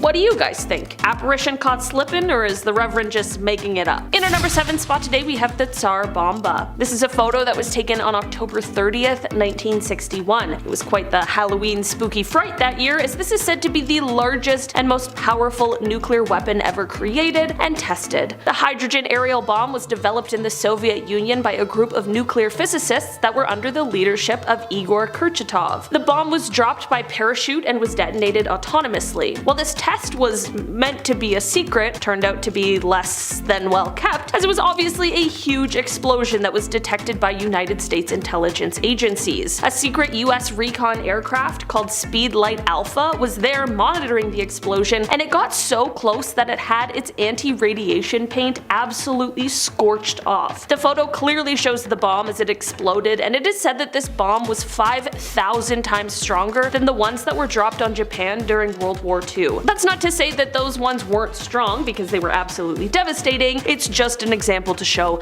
how large this one really was. In our number 6 spot today, we have the 3 Jacksons. On August 21st, 1934, 3 fearless acrobats known as the 3 Jacksons, Charlie Smith, Jewel Waddick, and Jimmy Kerrigan, all performed a routine on the edge of the Empire State Building, which is when this photo was captured. It is said that these 3 toured as an acrobatic trio, and this stunt the photo captured was done at 1,245 feet. According to officials from the Empire State Building, it is said that this was the first time the stunt was attempted, and to this day, it has never been done again, which makes a lot of sense. While this photo is absolutely incredible and is such a testament not only to the trust that they shared but also their abilities as acrobats, I don't know who in their right mind would try to recreate this. We already have one. I think we can just all be happy with that. In our number 5 spot today, we have the Gentleman of Rehi. This photo shows the Gentleman of Rehi, and that is not a gentleman and instead is the world's oldest surviving diving suit. It is an absolutely terrifying sight, but also an important pillar that allowed for this kind of technology to develop to what it is today. The suit dates back to the early 18th century, but it came to find its home at the Rehi Museum during the 1860s after it was donated. The suit was initially designed to allow people the ability to check the hull of ships without having to bring them into dry dock. The Old Gentleman is made mostly of leather with pitch thread used to stitch the seams. From here, the suit is sealed with more pitch, and then to create the waterproof coat, it is covered in a mixture of mutton tallow, tar, and pitch. Of course, underwater, pressure increases dramatically, and this is why there's also wooden framework in the hood in order to keep it from collapsing under the pressure. At the top of the hood, there is an opening for a wooden air pipe. The air would be pumped to the diver, then it could be released from the suit through a pipe on the backside. Of course, this means that the suit wasn't completely watertight, so divers could only go under for a short period and couldn't dive very deep because there was only so much pressure the suit could take, but still, the suit was far better than having no suit at all. In our number 4 spot today, we have ectoplasm. This photo is said to have been taken in 1910, and it shows a medium in the middle of a spiritual seance. I don't know about you, but a 1910 seance sounds like an absolutely terrifying time. This photo is said to be catching the moment that ectoplasm appears out of the mouth of the medium. When we're talking about the occult and the paranormal, ectoplasm is a viscous substance that exudes from a spiritual entity, or sometimes the earthbound medium who is connected to or communicating with the spirit. It is said that this substance can take the shape of a face, or a hand, or a complete body, and it's usually seen in a darkened room during a sort of seance, and this is the way that the paranormal can physically manifest themselves in our world. So basically, what I'm saying is that this is supposed to be the moment that an evil entity is making themselves known in our world. Thankfully, at the end of the contact with the spirit, the ectoplasm will usually disappear as it returns to the entity, so it hopefully didn't stay around long, but this photo sure is something. In our number 3 spot today, we have the isolator. There are tons of strange inventions from the past. We have entire lists and videos dedicated to the strange inventions, there's so many. And while this is one that can be added to the list of bizarre inventions, it can also be added to the list of creepy ones as well. This photo shows what was meant to be a sort of anti-distraction contraption from the 1920s. Listen, I can get easily distracted, so sometimes I need a little help, but this thing really takes it to a new level. It essentially makes it impossible for the person to look at anything other than what is directly in front of them, or breathe. It seems like a contraption that requires an oxygen tank hookup probably isn't going to be the best anti-distraction device. In fact, I think that's probably more distracting than anything. Honestly, I'm such a good procrastinator that even with this thing, I still wouldn't get my work done. Thankfully, this device didn't stick around or gain much popularity, and now it is just a terrifying relic of the past. In our number 2 spot today, we have the Great Manta. In 1933, a New York silk manufacturer named A.L. Kahn was on a nice little vacation in Florida when he honestly accidentally caught something remarkable. His anchor line, by mistake, caught onto a giant manta ray. After a struggle and several hours, Kahn was able to get this actually enormous fish ashore. This monster was somewhere between 5,000 to 6,000 pounds and was 20 feet and 5 inches in width. For reference, there are other giant manta rays, but they usually grow to be around 13 to 14 feet wide, not 20 and a half. This photo is showing a taxidermy version of the fish, which Kahn used to bring around to exhibitions to show off his accidental catch. In an article from December 10th, 1933 of the St. Louis Post-Dispatch's Sunday magazine, Kahn is quoted as saying, "Fishing is a lot of fun when you catch the fish, and sometimes it's fun even when you don't, but when the fish catches you." And finally, in our number 1 spot today, we have the advertisement. This is a photo that comes to us from the time of World War II, and it shows a very terrifying kind of ad. The sign reads, "These men didn't take their Atabrine," and at first I had absolutely no idea what that was. Turns out that Atabrine was actually the first synthetic form of a drug which was used by the US military to fight malaria in the South Pacific during the war. It is estimated that as many as 2/3 of the troops fell ill with malaria. This sign is said to have been posted outside of a military hospital in New Guinea and was meant to serve as a warning for those who didn't take the medicine, warning that the skulls on top would be the fate that awaited them. Perhaps a little dark, but creative and likely effective nonetheless. At the very least, the ad is definitely quite clear. Number 10, Amelia Earhart. An American aviation pioneer and celebrated figure in the early 20th century, Amelia Earhart was the first female aviator to fly solo across the Atlantic Ocean. Notably, in 1932, she became the first woman to fly solo non-stop across the Atlantic Ocean, covering a distance of over 2,000 miles from Newfoundland, Canada to Northern Ireland. Beyond her aviation achievements, Earhart was a prominent advocate for women's rights. She encouraged women to pursue careers and goals that were traditionally considered to be male-dominated. Earhart was also an author and a popular public speaker, which I wish I could do, and she wrote several books about her experience in aviation and women's issues. In this photo, what seems to be a normal photo of Amelia is actually the last photo we have of her before she went missing. She may have survived her round-the-world attempt only to be later captured by Japanese forces. According to a newly discovered photograph, and according to the new History Channel documentary, the photo is found in a National Archive file as it has shown Earhart alive after her plane fell low on fuel during her mission. The photo depicts a woman believing to be Earhart and a man who looked like her navigator, Fred. A Japanese ship can be seen in the background, carrying what appears to be her plane, as her fate has been debated for decades and has sparked several conspiracy theories. What do you guys think? Or are people just hopeful? Number 9, Volcano. We all love a good nature tour or park hike, but for this man, David Johnston, he really loved the nature of volcanoes and geology, and ultimately pursued his education in the field. He was working with the US Geological Survey at the Cascades Volcano Observatory in Vancouver, Washington, and he was assigned to monitor the activity of Mount St. Helens, a stratovolcano that had been showing recently a lot of activity. This photo is when he was doing his research on the earthly giant, but tragically on May 18, 1980, Mount St. Helens erupted explosively, triggering a massive landslide and a pyroclastic flow. David Johnston was stationed at the observation post on the ridge known as Coldwater 2, about 6 miles north of the volcano. He radioed in the now famous message, "Vancouver, Vancouver, this is it," to his colleagues at the USGS headquarters, alerting them to the eruption. Regrettably, Johnston's post was directly in the path of the advancing pyroclastic flow, and he perished in the eruption alongside with many others. His body was unfortunately never recovered, and he was only 30 years old. Number 8, the 1986 Challenger. I love space, and I think space is really amazing and cool, as so did these guys, the crew members of the Challenger: Francis R. Scooby, Michael J. Smith, Ronald McNair, Ellison Onizuka, Judith Resnick, Gregory Jarvis, and Christina McAuliffe. Challenger mission was unique because it included Christina, a civilian school teacher who was selected to be the first private citizen to fly in space as part of NASA's Teacher in Space program. However, the Challenger suffered a massive disaster when the failure of an O-ring seal in the right solid rocket booster. Cold temperatures in the morning of the launch weakened the O-ring's elasticity, allowing hot gases to escape and damage the external fuel tank, leading to an explosion that was witnessed by millions of people around the world, and it was a devastating blow to NASA and the space program.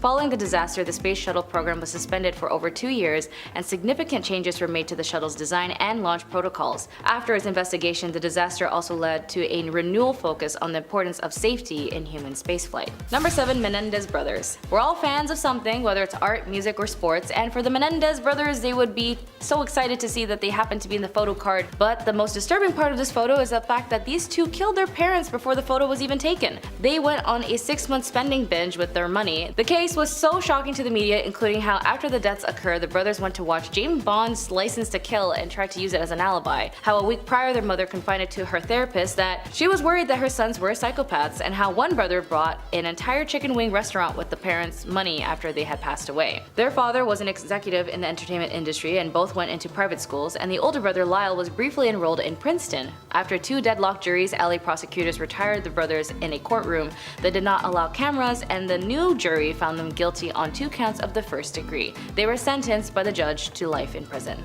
Number 6. Aquino. Filipino people have been known to fight resistance against imperialism and oppressors, as that seems to be all of our history to be composed of, and that is the truth. And for Ninoy Aquino, he was opposing threat as the political activist against the long dictatorship and assailant of the martial law, Ferdinand Marcos. He tried to run for president in 1973, but then Marcos declared martial law in 1972, preventing him to run. Benigno Aquino, or as we know by his nickname Ninoy Aquino, was imprisoned by the Marcos regime for speaking out against him, where he was locked in prison and tormented for 7 years. It wasn't until he suffered a heart attack did Marcos' wife Imelda allowed him to go to the United States to get treatment, only under the condition that he does not come back home to the Philippines. But Aquino knew that his love for the people and the Philippines was more important, as there were many people wrongfully prosecuted or just be found dead on the street for protesting against Marcos. He did plan to go back, and before he arrived to the Philippines, he warned reporters, "Hey, this might be the last time you ever actually speak to me," and he was right. In this photo was the photo before he left the plane out towards the Philippines airport. He kept saying he had a bulletproof vest on, but the assailant shot him in the head. There were countless reporters that day that knew something was going on, only for them to be all shocked to see his body on the ground. There's even footage of his assassination online, and his death sparked an outrage throughout all of the Philippines asking for justice. But of course, the United States always has to get involved in something, and they were able to get the Marcos family out of persecution from the very people he tormented and controlled for years. Number 5. Tyler Hadley. Everyone likes a good party selfie, including Tyler Hadley, who we can see here drinking a party cup with some friends. But what they don't know is that if they walked into the master bedroom was the killed bodies of his parents that he ended moments before the party. Tyler allegedly decided how he wanted to commit the crime a few weeks prior to committing them. He often told a friend exactly what he was planning to do at the time, noting that having a big party after a parricide had never been done before. Shortly after noon, Tyler wrote on his Facebook wall, "Party at my crib tonight. Maybe." Around 60 people attended the party at that night, and several had alleged to have noticed the smell of dead bodies. Gross. During the party, Tyler apparently told several people about what he had done. Tyler went on a short walk with a friend and Michael Mandel and confessed the crime. After returning to the party, Mandel discovered the bodies of Blake and Mary Jo in the master bedroom. Mandel did not leave the party immediately. In fact, he had continued to spend hours with Tyler and even took a selfie with him, which is what we see. 4 hours later, Mandel left the party and called the local crime hotline to report the incident, which is pretty smart on his end, because if he did something, then, Tyler would have done something to him. News of the crime was then spread by word of mouth, and Hadley was arrested early in the next morning. Number 4. Tank Man. When it comes to revolution, all it takes is one person. After all, a single grain of rice can tip the scale. The Tank Man photograph was taken on the morning of the 5th of June, 1989, the day after the Chinese government had violently suppressed protests in Tiananmen Square. An estimated 10,000 civilians were killed in the massacre following weeks of a student-led demonstration in Beijing and beyond against the communist regimes and the suppression of basic human rights and freedom of expression. The image captures a lone man standing in the middle of the Chang'an Avenue just off the square, facing down a column of 4 slowly advancing Type 59 tanks of the Chinese army in a defiant protest. The identity of the Tank Man still remains anonymous, as people don't know what happened to him after, but he has been noted as a notable figure in the stance against militia harm to the people. Number 3. Jolie Callan. When it comes to love, if you know something is off, listen to your gut and be safe first. Unfortunately for Jolie, she only left one memory to a friend that if something ever happened to her, they know who the cause was. In 2015, 18-year-old Jolie Kalin was hiking with her ex-boyfriend Lauren Bunner when he photographed her on a cliff before he pushed her off of it. The 20-year-old killer nearly escaped justice by claiming he was on the autism spectrum in court. This is the exact photo before he pushed her off. Bunner later called the cops and said, "I just want to turn myself in for the crime of my ex-girlfriend that happened just a little while ago on Cheheha Mountain." Later that evening, on August 30th, 2015, police found her body still wearing her backpack. Cops believe that he had lured Callahan, who still wanted to remain friends with her former boyfriend, there to kill her because she wouldn't take him back. The court heard him bragging to cellmates about killing the 18-year-old, saying if he couldn't have her, no one else could. Number 2, Omeg. If you're lucky, you may have had some cute outing photos with your family and friends when you were younger, and this particular photo seems like an ordinary day with a young girl and her dad, but unfortunately it was actually moments before an explosion incident caused by the real IRA, or the Real Irish Republic Army, a provincial Irish Republican Army splinter group who opposed the IRA's ceasefire and the Good Friday Agreement signed earlier that year. The explosion killed 29 people and injured about 220 others. The red Vauxhall Calvier containing the bomb, can I say bomb? The red Vauxhall Calvier containing the explosion, this photograph was taken shortly before the explosion, and the camera was found afterwards in the rubble. The man and the child in the photo both survived, and the injured survivor, Marion Radford, described hearing an unearthly bang followed by eeriness, a darkness that had just come over the place, then screams as she saw bits of bodies, limbs on the ground while she searched for her 16-year-old son, Alan. She later discovered he had been killed yards away from her after the two became separated just minutes before the blast. And finally, number 1, Andes. Personally, one of the most creepiest photo, and it actually made me feel pretty uncomfy with this one. It seems like a cool crew cut photo of just a bunch of dudes, when in reality these are the survivors of an Air Force Flight 571 crash in the Andes. Pilot Ferradas had flown across the Andes 29 times previously, and on this flight he was training a co-pilot, Laguara, who was at the controls. As they flew through the Andes, clouds obscured the mountains, and the controller in Santiago, unaware the flight was still over the Andes, authorized him to descend to 11,500 feet. The rugby players on board joked about the turbulence at first until some passengers saw that the aircraft was very close to the mountain. That was probably the moment when the pilots saw the black ridge rising dead ahead. After the crash, of the 45 people on the aircraft, 3 passengers and 2 crew members of the tail section were killed when it broke apart. The survivors had little food, only 8 chocolate bars, a tin of mussels, 3 small jars of jam, a tin of almonds, a few dates, candies, dried plums, and several bottles of wine. Eventually their friends made an agreement that if they ever died, they would offer themselves for them to eat, and so they did. The group survived by collectively deciding to eat flesh from the bodies of their dead comrades, and in the photo you can see on the right, a spine.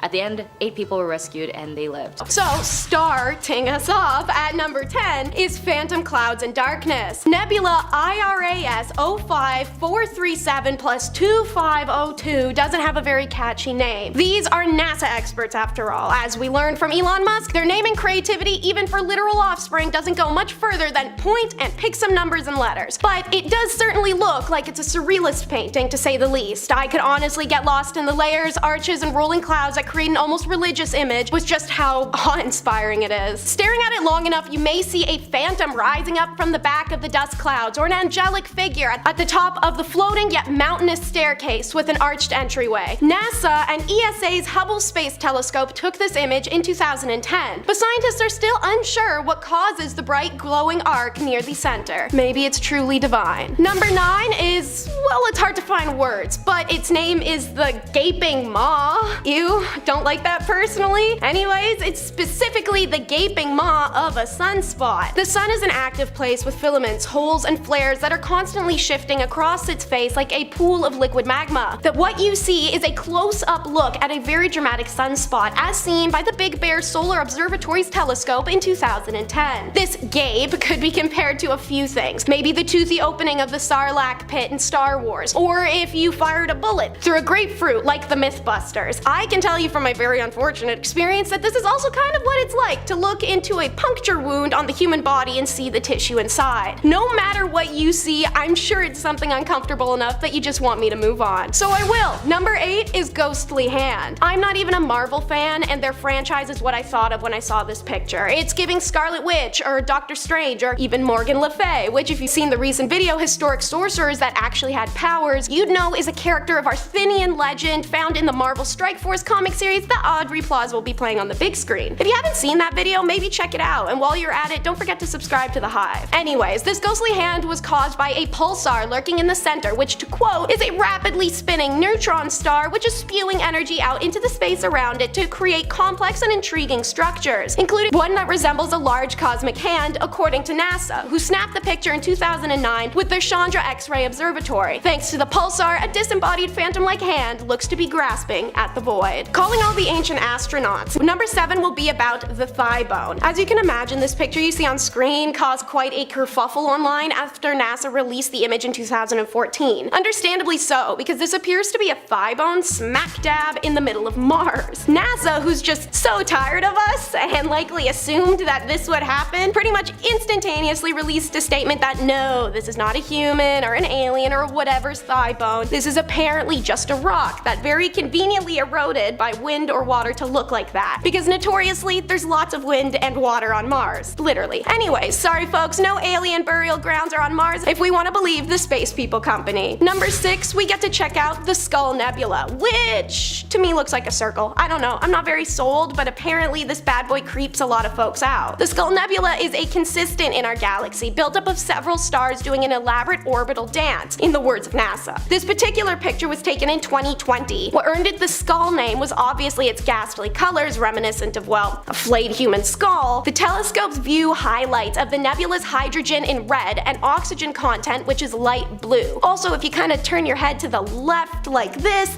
and look at it sideways, you can kind of see the two stars sitting in what's arguably the eye sockets, a thick red cloud making up the nose, and the empty space where cheeks are meant to be surrounding teeth. So what do you think? Spooky scary skeleton or space dodgeball? Next up is what you probably see when you die. It's number 5, the carbon star. This one, unlike the last, kinda got me. It seemed unassuming at first, but the longer you stare in the little orange glow of the void, the more you pick up. The hexagonal patterns of mist, the layers and colors, it all amounts into a tunnel of sheer oblivion reminiscent to Lightspeed and Star Wars. I feel like if you drink a little bit of funky tea and pull this picture up on a laptop, you could possibly discover the meaning of the universe somewhere in it. Dare you to try if you're brave. This baleful orange eye is carbon star CW Lewis as seen by the Hubble Space Telescope. NASA and the European Space Agency captured this image in 2021 as the star collapsed inwards upon itself and died. More ghastly figures of the sky. Let's do Ghost Nebula for number 4. Another entrancing surrealist painting-esque image. This photo captured in 2018 by the Hubble Space Telescope is depicting the Ghost Nebula that haunts the constellation of Cassiopeia. It's absolutely beautiful, its spectral-like appearance coming from a veil of swirling gases and dusts. As mentioned, it really does have the cadence of a surrealist painting. To give you comparison, this untitled piece by Salvador Dali shows textures, tones, and shifting lines I personally find reflective and even haunting about this particular space formation. Even if humans cannot see such things as the Ghost Nebula with our own 2 eyes, as we stand on Earth with our own 2 feet, the connection between man and the divine above has always shown through in art. How we spent so long staring up at the wonders above us that even unwittingly, without ever truly seeing them, we've always found ways to capture and convey the sky, the stars, and their artistic fluidity into something two-dimensional, such as the wisps of a surrealist painting. And now we're incredibly lucky to capture these beautiful space formations, such as the Ghost Nebula, in images like the one I can show you today. Number 3 will have you ready to sing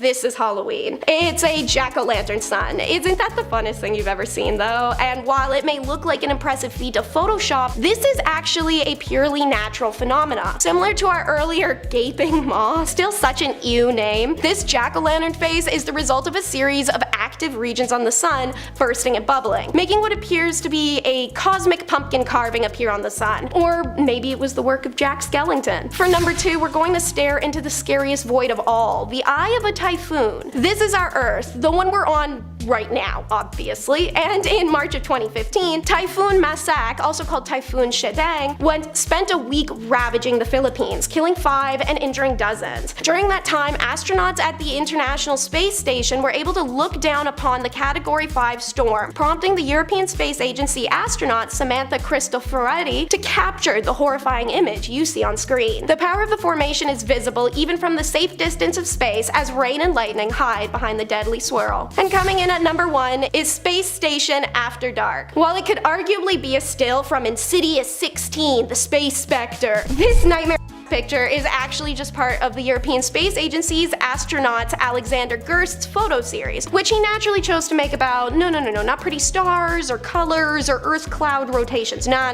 His collection was the International Space Station at night, which evidently is horrifying. But Gerst had been up in space for a full year at this point, so I mean, to him, this was bread and butter, baby. Or maybe freeze-dried bread and butter. The main photo I'd like to address is the empty spacesuits with covers over the helmets, which look like a good start to a horror film. Honestly, maybe I never recovered from that alien horror film life, but space just isn't for me. Thank you so much for tuning in and taking this journey with me. As I mentioned, I do advise taking some time to rewind or pause to truly appreciate these photos, as many of them are incredibly stunning. Besides, a little existentialism doesn't hurt now and then. In 10th place, we have the criminal George Washington. The George Washington, whose gravestone is pictured, was not the first US president, but the first prisoner executed via electric chair in Texas. On February 8th of 1924, Texas executed a total of 5 inmates using its brand new electric chair, which remains a state record for the highest number of executions in a single day. In 1923, Levi Todd, who lived in the same area, made himself a new gambling table and promised George Washington he would give him the leftover lumber. But Levi gave the wood to another man, and George was so incensed that he shot and killed Levi as he sat playing poker with some friends seated around that new table. And to add to his crime, George shot Levi's terrified wife as she ran past a window in the Todd home. Mrs. Todd thankfully didn't die. He shot the Todd's dog and emptied his bullet device trying to kill one of the poker players, Frank Larry. But none of his bullets struck Frank, and he emptied his own safety device at Washington, hitting him with a load of buckshot. When the shooting subsided, Washington ran into the woods, only to be discovered a few days later as he slept, and well, the rest is history. I do have a fun fact for y'all though. The electric chair actually has a name.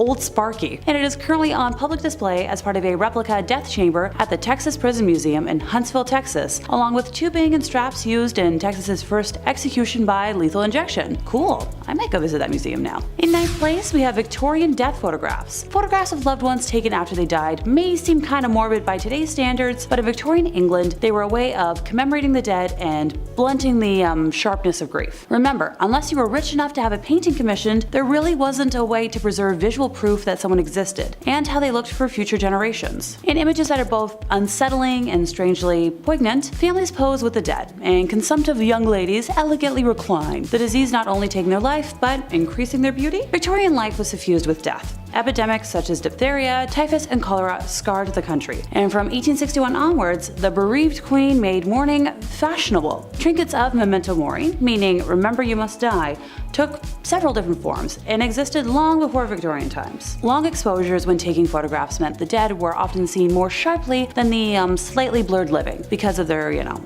lack of movement. On some occasions, eyes would be painted onto the photograph after it was developed, which was meant to make the deceased more lifelike, while other times death was more obvious. Locks of hair cut from the dead were arranged and worn in lockets and rings. Death masks were created in wax, and the images and symbols of death appeared in paintings and sculptures. But in the mid-1800s, photography was becoming increasingly popular and affordable, leading to memento mori, photographic portraiture. Try saying that 5 times fast. You don't want to know how many times I failed. The first successful form of photography, the daguerreotype, was an expensive luxury, but not nearly as costly as having a portrait painted, which previously had been the only way of permanently preserving someone's image. As the number of photographers increased, the cost of these photos fell. Less costly procedures were introduced in the 1850s, such as using thin metal, glass, or paper rather than silver. I see where Weekend at Bernie's got their inspiration. In 8th place, we have a ghostly mural. The ghostly figures shown in this mural in the Karl-Strasse tunnel in North Rhine-Westphalia, Germany, depict the 21 young people who died in a stampede in 2010 at Love Parade, a German music festival. At least 500 others were injured in the devastating tragedy. The Love Parade was a free-access music festival and parade that originated in 1989 in Berlin. The parade featured stages, but also had floats with music, DJs, and dancers moving through the audience. The Love Parade in Duisburg was the first time that the festival had been held in a closed-off area. Between 200,000 and 1.4 million people were reported to be attending the event, and 3,200 police were on hand. As a consequence of the disaster, the organizer of the festival announced that no further Love Parades would be held and that the festival was permanently cancelled. Criminal charges were brought against 10 employees of the city of Duisburg and the company that organized the event, but eventually rejected by the court due to the prosecutor's failure to establish evidence for the alleged acts of negligence and their, causal connection to the deaths. The mural was established by an unknown artist as a reminder of the sad day. In 7th place, time to meet American physicist Harold Agnew. As you might have assumed, pictured is, that physicist, holding the nuclear core of the Fat Man atomic bomb, which was dropped on Nagasaki in 1945. The bomb ended up killing about 80,000 people, many of which who died from the long-term effects it caused, like radiation illness and leukemia. It was the second of the only 2 nuclear weapons ever used in warfare, and its detonation marked the 3rd nuclear explosion in history. It was built by scientists and engineers at Los Alamos Laboratory using plutonium from the Hanford site, and was dropped from the Boeing B-29 Superfortress boxcar piloted by Major Charles Sweeney. The name Fat Man refers to the early design of the bomb because it had a wide round shape. Fat Man was an implosion-type nuclear weapon with a solid plutonium core.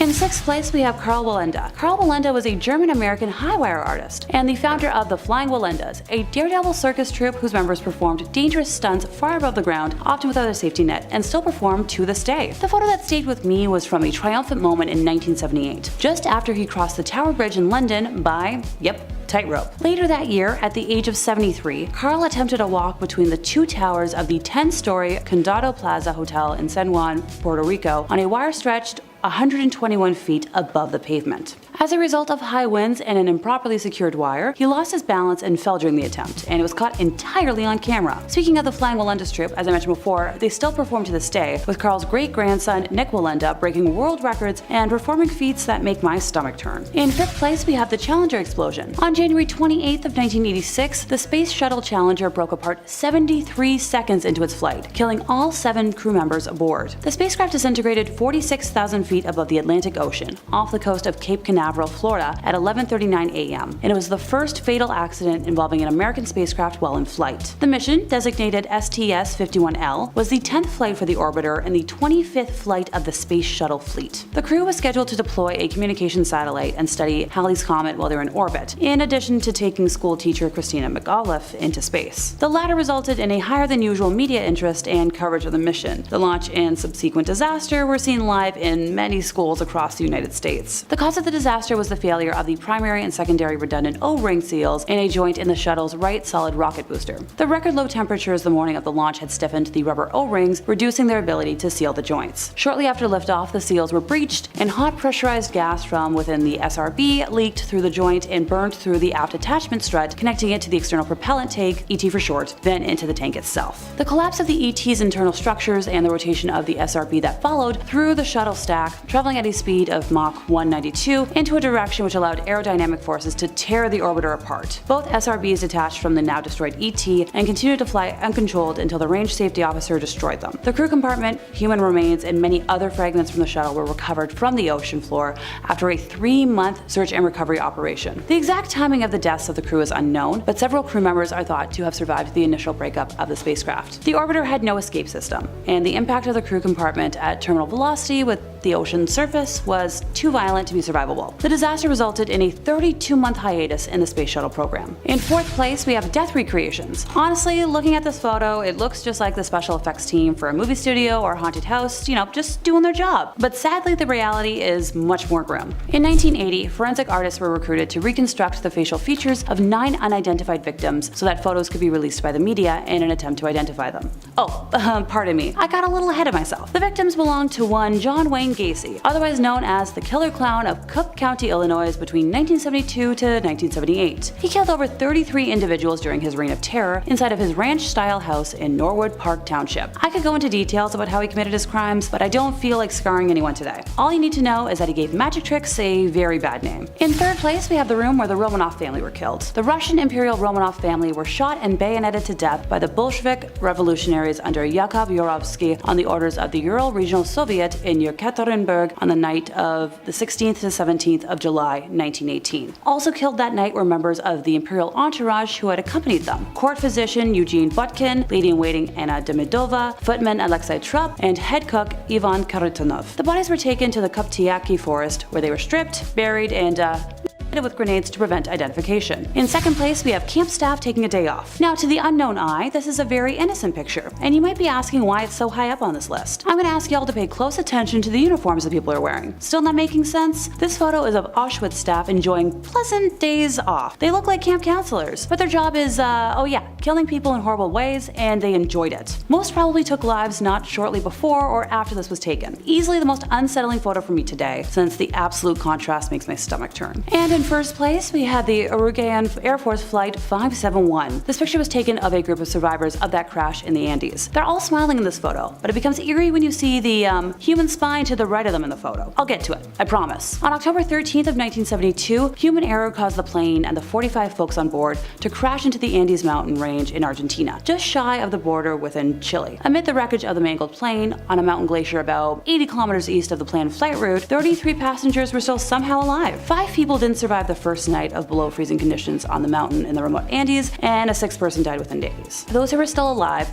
and not, critically injured or in a coma, used parts from the plane to create shelter, snowshoes, goggles, and also figured out a way to melt snow for drinking water. The survivors had no medical supplies or appropriate clothing and were stranded on the mountain as temperatures plunged to like minus 30 degrees Celsius. The little food they had was quickly running out. In a cruel twist, the survivors had found a transistor radio in the wreckage and were using it to listen to updates on the search effort. On day 11, they heard the announcement on the radio that the search for them had been called off. Starvation soon set in. They had 8 bars of chocolate, a tin of mussels, 3 jars of jam, some nuts and dried fruit, and some lollies and a bottle of wine. That's all they had to eat, and that was gone within a week. Desperate, the survivors ate cotton and leather from the plane seats. Okay, alrighty, time to talk about that spine. So eventually, as the bodies of the frozen dead laid around them, the survivors were forced to consider their only chance for survival. All the passengers were Catholic and held deep moral concerns about eating their relatives, teammates, and friends from school, but as a group reluctantly decided eating the bodies of the already dead was their only chance of making it off the mountain alive. They also mutually agreed that if any of them died, the others could eat them for sustenance. Eventually, on December 22nd, which was 72 days after the plane crash, search crews finally recovered the 16 remaining survivors. To start us off, it doesn't matter if I'm dead or alive, you should invite me. Number 10 is skeletal dinner guest. For my people who hate to feel discluded, you'd probably love the members of the Postmortem Club. All members were present when they held their annual breakfast meeting, including club president J.M. McAdoo, who had died the previous year. You'll see in the photo presiding President Oakley Smith, club members, and the skeleton of Mr. McAdoo gathered together for breakfast with the skeleton at the head of the table. One of the rules of the club is that each member will will his or her skeleton to it for attendance to the club despite death. They even gave him a cigarette, as you can see, because smoking can't kill you if you're a skeleton. Number 9 is human depravity at its finest, the Stanford prison experiment. University professor Philip Zimbardo's execution of a power imbalance study in a prison ended disastrously. The Stanford prison experiment commenced on August 14th of 1971 with student volunteer groups comprising of 11 guards and 10 prisoners to see how they would behave on their own inside of a fabricated prison. The goal was to assess how quickly and intensely even educated or normal people can turn into cruel or sadistic ones under the right conditions, and man, was it fast. 6 days in, Philip had to call off the experiment as guards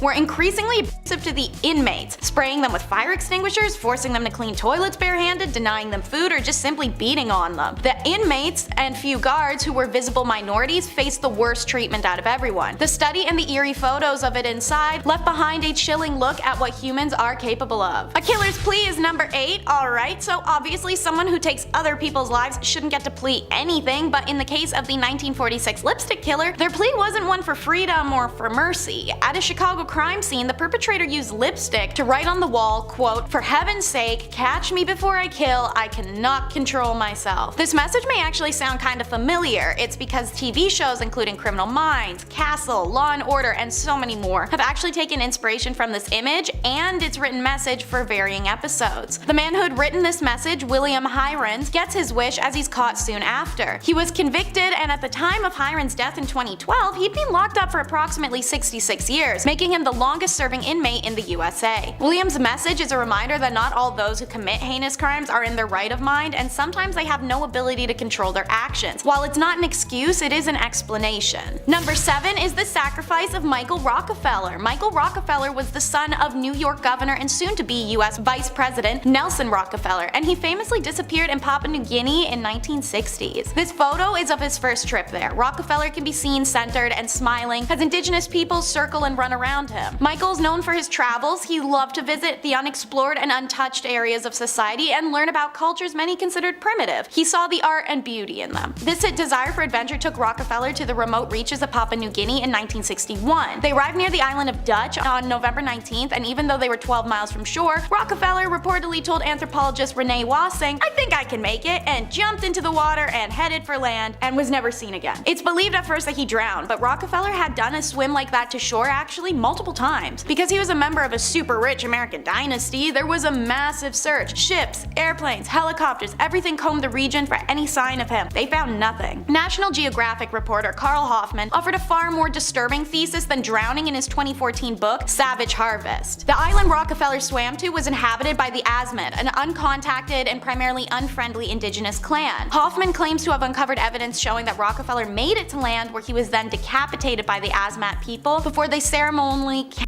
him, eating his brain and using his bones likely to make weaponry and other items. The confusing unanswered end of Rockefeller era has since been debated, but it will always remain unsolved, sadly. Number 6 is we're leaving on a UFO. Not as catchy as a jet plane, but Marshall Applewhite was told by aliens it was a UFO indefinitely, so Marshall had been told a lot of things by the aliens, as had his wife before her passing. Affectionately self-dubbed as T and Do after the musical scales, they believed themselves to be of the highest caliber, like T and Do are on the scale. The cult these two began, Heaven's Gate, is famously recognized for the tragic mass departure members took on March 26 of 1997. It's on that day that the 39 members of the cult were convinced to consume a mixture of barbiturates and applesauce and then washed it down with vodka, as one member walked around to each poisoned person and tied bags over their heads to ensure asphyxiation. This mass taking of life was discovered days later when panicked family members of cult members hadn't heard from them. One former member went to go find his beloved wife, and well, I'm sure you can imagine what he found. What was confusing for many was to find the group covered in purple shrouds with their feet sticking out. They wore Nike sneakers with the classic white swoop. They believed these wings were going to carry them to the heavens. Countless photos were taken by FBI and police, most of which have been leaked to public by now and depict this very scene that I'm describing. Confusing and devastating, this loss was in international news and a reminder to always be aware of your own susceptibility to influence. Number 5 is the frozen man of Mount Everest. And yeah, I get it. We all know that there's tons of frozen bodies along Mount Everest, but that's not what I'm actually talking about this time. The photo you'll see is of mountain climber Beck Weathers, who in May of 1996 attempted to complete the final leg of the ascent on Everest. Despite how short the distance was, the journey caught up to Beck, and he came down with a case of snow blindness during an intense blizzard that had a wind chill of 100 degrees below zero, and he fell into a hypothermic coma. Initially, I thought I was in a dream, Weathers later recalled. Then I saw how badly frozen my right hand was, and that helped bring me around to reality. Beck was left for dead, first by his exhibition, and then the second time by a rescue crew doctor who believed him beyond saving. So it's only by miracle that Beck manages to break a hypothermic coma, turn around, and walk back to base camp. When he reaches camp, Beck is airlifted immediately as frostbite set in on his nose and hands, both of which are later amputated. This moment is caught in photograph and shows the frozen hand and Beck visibly unconscious, being carried in a red sleeping bag. This ascent to Everest is remembered as the 1996 Mount Everest disaster and is famously covered in John Krakauer's book Thin Air and its 1997 adaptation, as well as films Everest and Everest 2015. So, by the way, they prematurely told Beck's wife and family he had passed away. Can you imagine that emotional roller coaster? Number 4 is the Maori trophy heads. The native Maori of New Zealand had a cultural practice of preserving severed heads of enemies for trophy and warning purposes. They are called mokomokai, and these heads were processed by first, of course, getting chopped off, but then boiled, smoked, and sun-dried. The Maori would then coat them in shark oil to prevent cracking and peeling before mounting them. When British colonizers invaded the land during the 1840s, the Maori heads were one of the famously pillaged artifacts and treasures of the colonial era. Major General Horatio Gordon Robley was in service for the British Army when they were invading and pillaging New Zealand in the 1960s. He was particularly enthralled by the Maori heads, and the absolute piece of you-know-what actually stole 35 of them for his own collection. You can see him in this photo, sitting at the base of a wall with Maori heads mounted upon him. Naturally, like most of what was stolen by British colonialists for the crown and or for themselves, these items were never returned to their rightful peoples and instead earned profit in British museums or collect dust in storerooms. Since the 1970s, New Zealand has had a strong record of requesting those remains back from overseas. The first major international reparation of a toy moko happened in 1985, and in 2003, New Zealand created its first government-funded international reparations program. It's now seen the return of 800 Maori and Moriori remains. Number 3 is the Ruhr Cannibal demonstration, an image caught by police officers as the Ruhr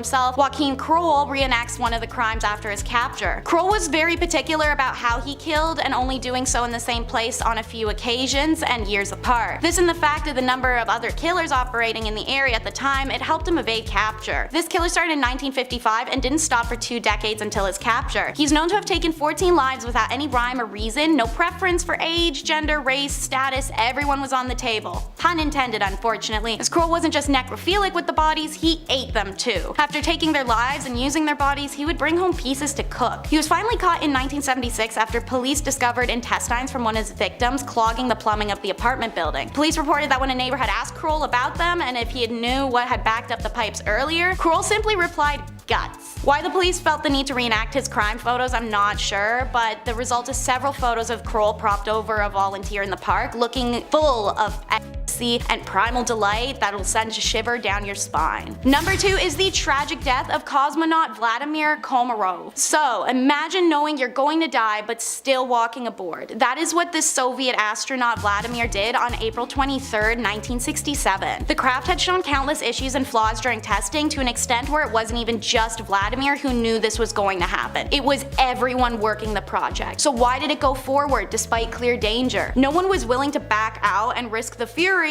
or disappointment of the Soviet high command. So Vladimir could have backed out himself, but it would have doomed the next astronaut to be put on the project, who happened to be his close friend, Yuri Gagarin. So he was assigned to the mission, and he decided he would do it and spare anyone else. Upon re-entry to Earth, the tragedy happens. The craft's parachute fails, and the Soyuz craft hurtled to Earth at unthinkable speeds, burning Vladimir alive inside. Photos of the craft were taken after its impact, showing a horrific scene of melted plastics, metal, and char. He became the first human to ever die in spaceflight, and Vladimir himself was so confident this would be the case that he asked for an open casket funeral that'd force his superiors to see what they'd done to him. And so the second famous photo of this incident is taken, Vladimir's superiors standing over the mangled bunch of melted and charred human bones with nauseated horror in their gaze. And so, in at number 1 is what's considered the creepiest photo ever taken by the internet. Broken Blanche Monnier. This is a real-life horror story. Blanche is born in 1849 and starts life living lavishly and beloved in her prominent French family home, ingrained with ideas of Prince Charming and happily ever afters. She remains unmarried into her 20s, however, and searches desperately for her true love so she may move away from her domineering mother. It's in 1874 that her wish is granted, and she meets an older man of status and intends to marry him. But Mama disagrees, and she's not feeling he's suitable and she needs someone else. Blanche is furious. He can support her, he's high class, a lawyer, that's everything her mother demanded she finds, and she finally found it. Blanche finally put her foot down against her mother, and her mother makes her regret it for decades to come. Blanche is locked away in the attic closet. There are no windows and only a hay mattress. Once a day, her mother would cram dinner scraps under the doorway for her to eat. Blanche's mother reminds her every day that if she gives up on her betrothed, she would free Blanche. Blanche refuses every time, even after her fiance, unbeknownst to her, passes away in 1885 while she's still imprisoned. It wouldn't have mattered, however. The public had been told by her mother that Blanche had been dead since she locked her away in 1874, so everyone just thought that was the case. Blanche, meanwhile, survived 16 years in this closet until an anonymous note to police by a maid forces authorities to search the home. They find Blanche, now middle-aged, malnourished, covered in sores and fecal matter, surrounded by vermin and rot. This moment is caught on film by police. You'll see Blanche sitting on her bed, an excited yet lost expression on her face. Her mother and brother were both charged, and her mother very quickly and deservedly dies in prison, while her brother manages to appeal and escape justice. Blanche is left a shell of a person from 16 years of solitary and dark confinement. She spent the rest of her life in a psychiatric care at one of the state's best hospitals, the sole heir to her mother's precious fortune and status. Kicking off our list at number 10,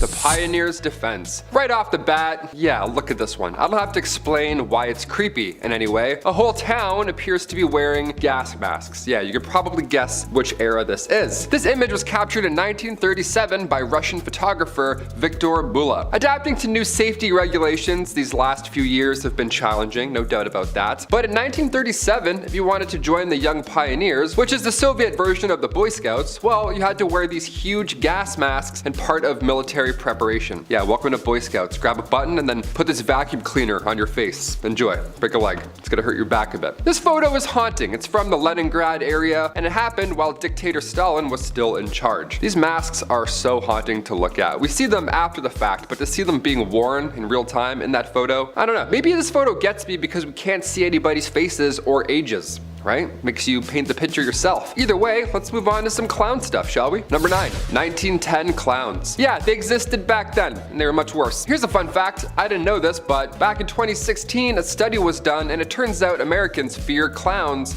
more than they fear death. Mind you, this was at the height of the clown craze back in America, but a poll was conducted by the Morning Consult in 2016, and it shows that 42% of Americans said they were in some capacity afraid of clowns. 42%. So if this is you, you may want to skip to the next one. I'll beat you there, no problem. This photo is from 1910, and it appears to be a jolly good time, right? 2 clowns for the price of 1. Nice, what a great deal. Let's go. Now what's terrifying about this photo, I'll admit, is that the clown on the right is much larger than the clown on the left. If you have a fear of giants, well, you're screwed here, really. Nowhere you can go. Just a tall clown and a little clown. There's clowns everywhere. I don't like clowns. Number 8, Annalise Michel. If you've seen or heard of the 2005 horror film, The Exorcism of Emily Rose, this one here should ring a bell. This is the OG photo. How scary is that? Annalise Michel was a devout Catholic living a normal life with her parents in Germany. This was back in the late 1960s, but seemingly out of nowhere, she began to black out before showing strange behaviors. And when I say strange behaviors, I mean she would hallucinate and eat spiders.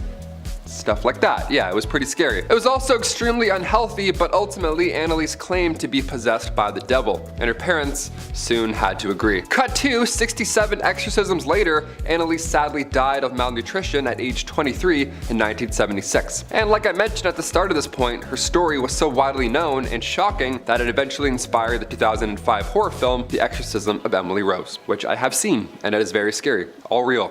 Turns out. Sleep in fear. Number 7, the fire. This is a photo that comes to us from 2003. Not quite vintage, but still old enough. I'm 28. Yeah, where's time going? I don't know. This one came from the Station nightclub back in Rhode Island, and it shows the band Great White as they perform. Now, while this may seem like just a regular photo that somebody took on their Motorola Razr, what ensued shortly after this photo was taken is absolutely horrifying and tragic. Basically, as the band performed, there were some pyrotechnics that were set off, and they were meant to be a spectacular display, but they only ended up coming out as a disaster. See, the fireworks ended up setting all of the flammable acoustic foam in the walls and the ceiling all around them on fire. And it happened fast too, within 1 minute. Everything that was combustible ended up going in flames fast. Within 2 minutes, the entire club was fully engulfed in black smoke and people were having trouble finding exits. It was crowded, right? In the end, this fire took the lives of 100 people and another 230 were injured as a result. It has since gone down in US history as one of the worst and most deadly nightclub fires. Yeah, we look at Ball of Burning Men and think of what happened there. This is basically a 2003 version of that.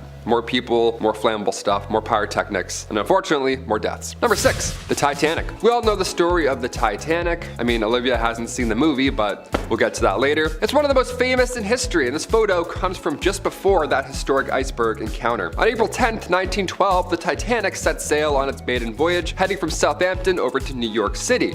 Now, the ship took a couple stops along the way, one in France and the other in Ireland, before setting off ultimately for the United States officially. Now, somewhere along the beginning part of its journey, somebody was able to snap a photo of the ship as it sailed away. Now, it's not clear exactly where this photo was taken because it's old and there's a lot of water, but it is thought to be the last photo of the ship ever before its tragic end. Considering it was only 4 days after the ship set sail that it hit the iceberg, it is likely that this photo came not too long before that terrible day. So yeah, they're probably right. This was probably the last photo. Number 5, Oroville Dam. On February 13th, 2017 in Oroville, California, the Oroville Dam, which is the tallest dam in the United States that holds back a reservoir that contains 1.1 trillion gallons of water, well, that dam's main emergency spillways were damaged. This led to the emergency evacuation of 188,000 people over concerns that the damage's emergency spillway might just fail at this point. This was all caused by torrential rain and floods in the region, which then began to reveal the extensive damage in said spillway. This photo here shows the dam releasing 100,000 cubic feet of water per second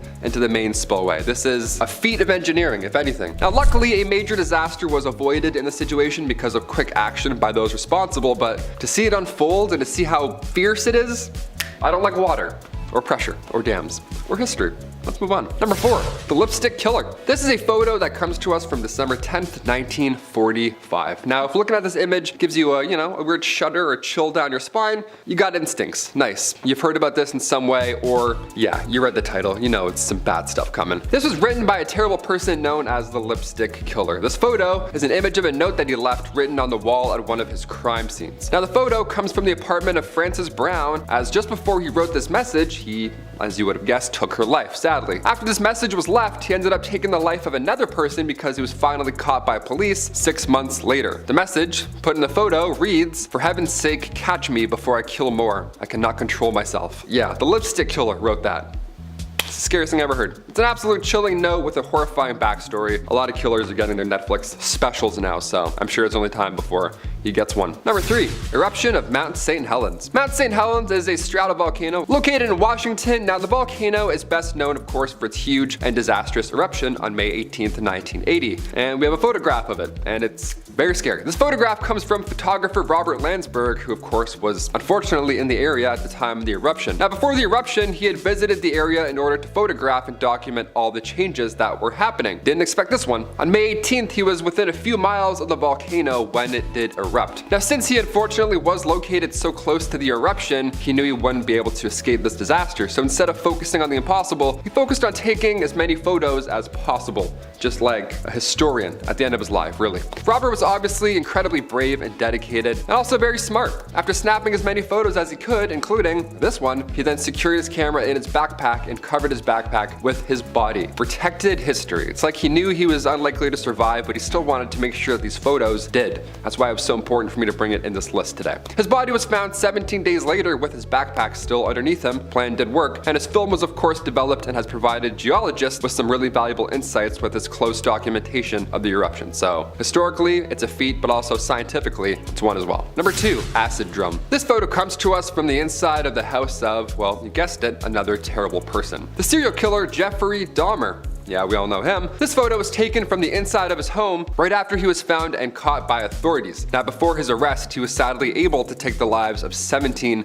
individuals. Now, although this photo may look kind of plain, dare I say, the horrors behind it are plentiful. This shot is simple. It shows a drum full of acid that was located inside of his home. You can only imagine the horrors. I don't need to tell you what this was used for, obviously. And I can't imagine the horrors that investigators saw when they first arrived to his house. Even investigating the crimes is one thing, but to show up and see this, it's too much. Thankfully, Jeffrey was caught, and in 1992, he was sentenced to life in prison, but just 2 years later, he was killed by a fellow prison inmate. Insert Curb Your Enthusiasm music. And finally, number 1, Europe flood. This photo comes to us from the summer of 2022, as people across Western Europe experienced disastrous flooding. Now, after days of heavy raining, it ended up turning rivers that were usually normal and calm into these raging currents that ravaged the streets, and sadly left cars and power lines just being swept away. Homes too, they got engulfed and residents were trapped inside. This photo was taken in Erfstadt, which is just southwest of Cologne, and it shows how a bunch of houses collapsed due to subsidence, which is the sun sinking of the ground surface below. Now, unfortunately, these floods caused many people to lose their lives, mostly in Germany, but these were sadly dozens of people in Belgium as well, pretty much everywhere. Bigger than we thought initially, all of which was an absolute tragedy. Rescue workers worked tirelessly to help as many people as possible escape this terrible situation. I couldn't even imagine responding to this, let alone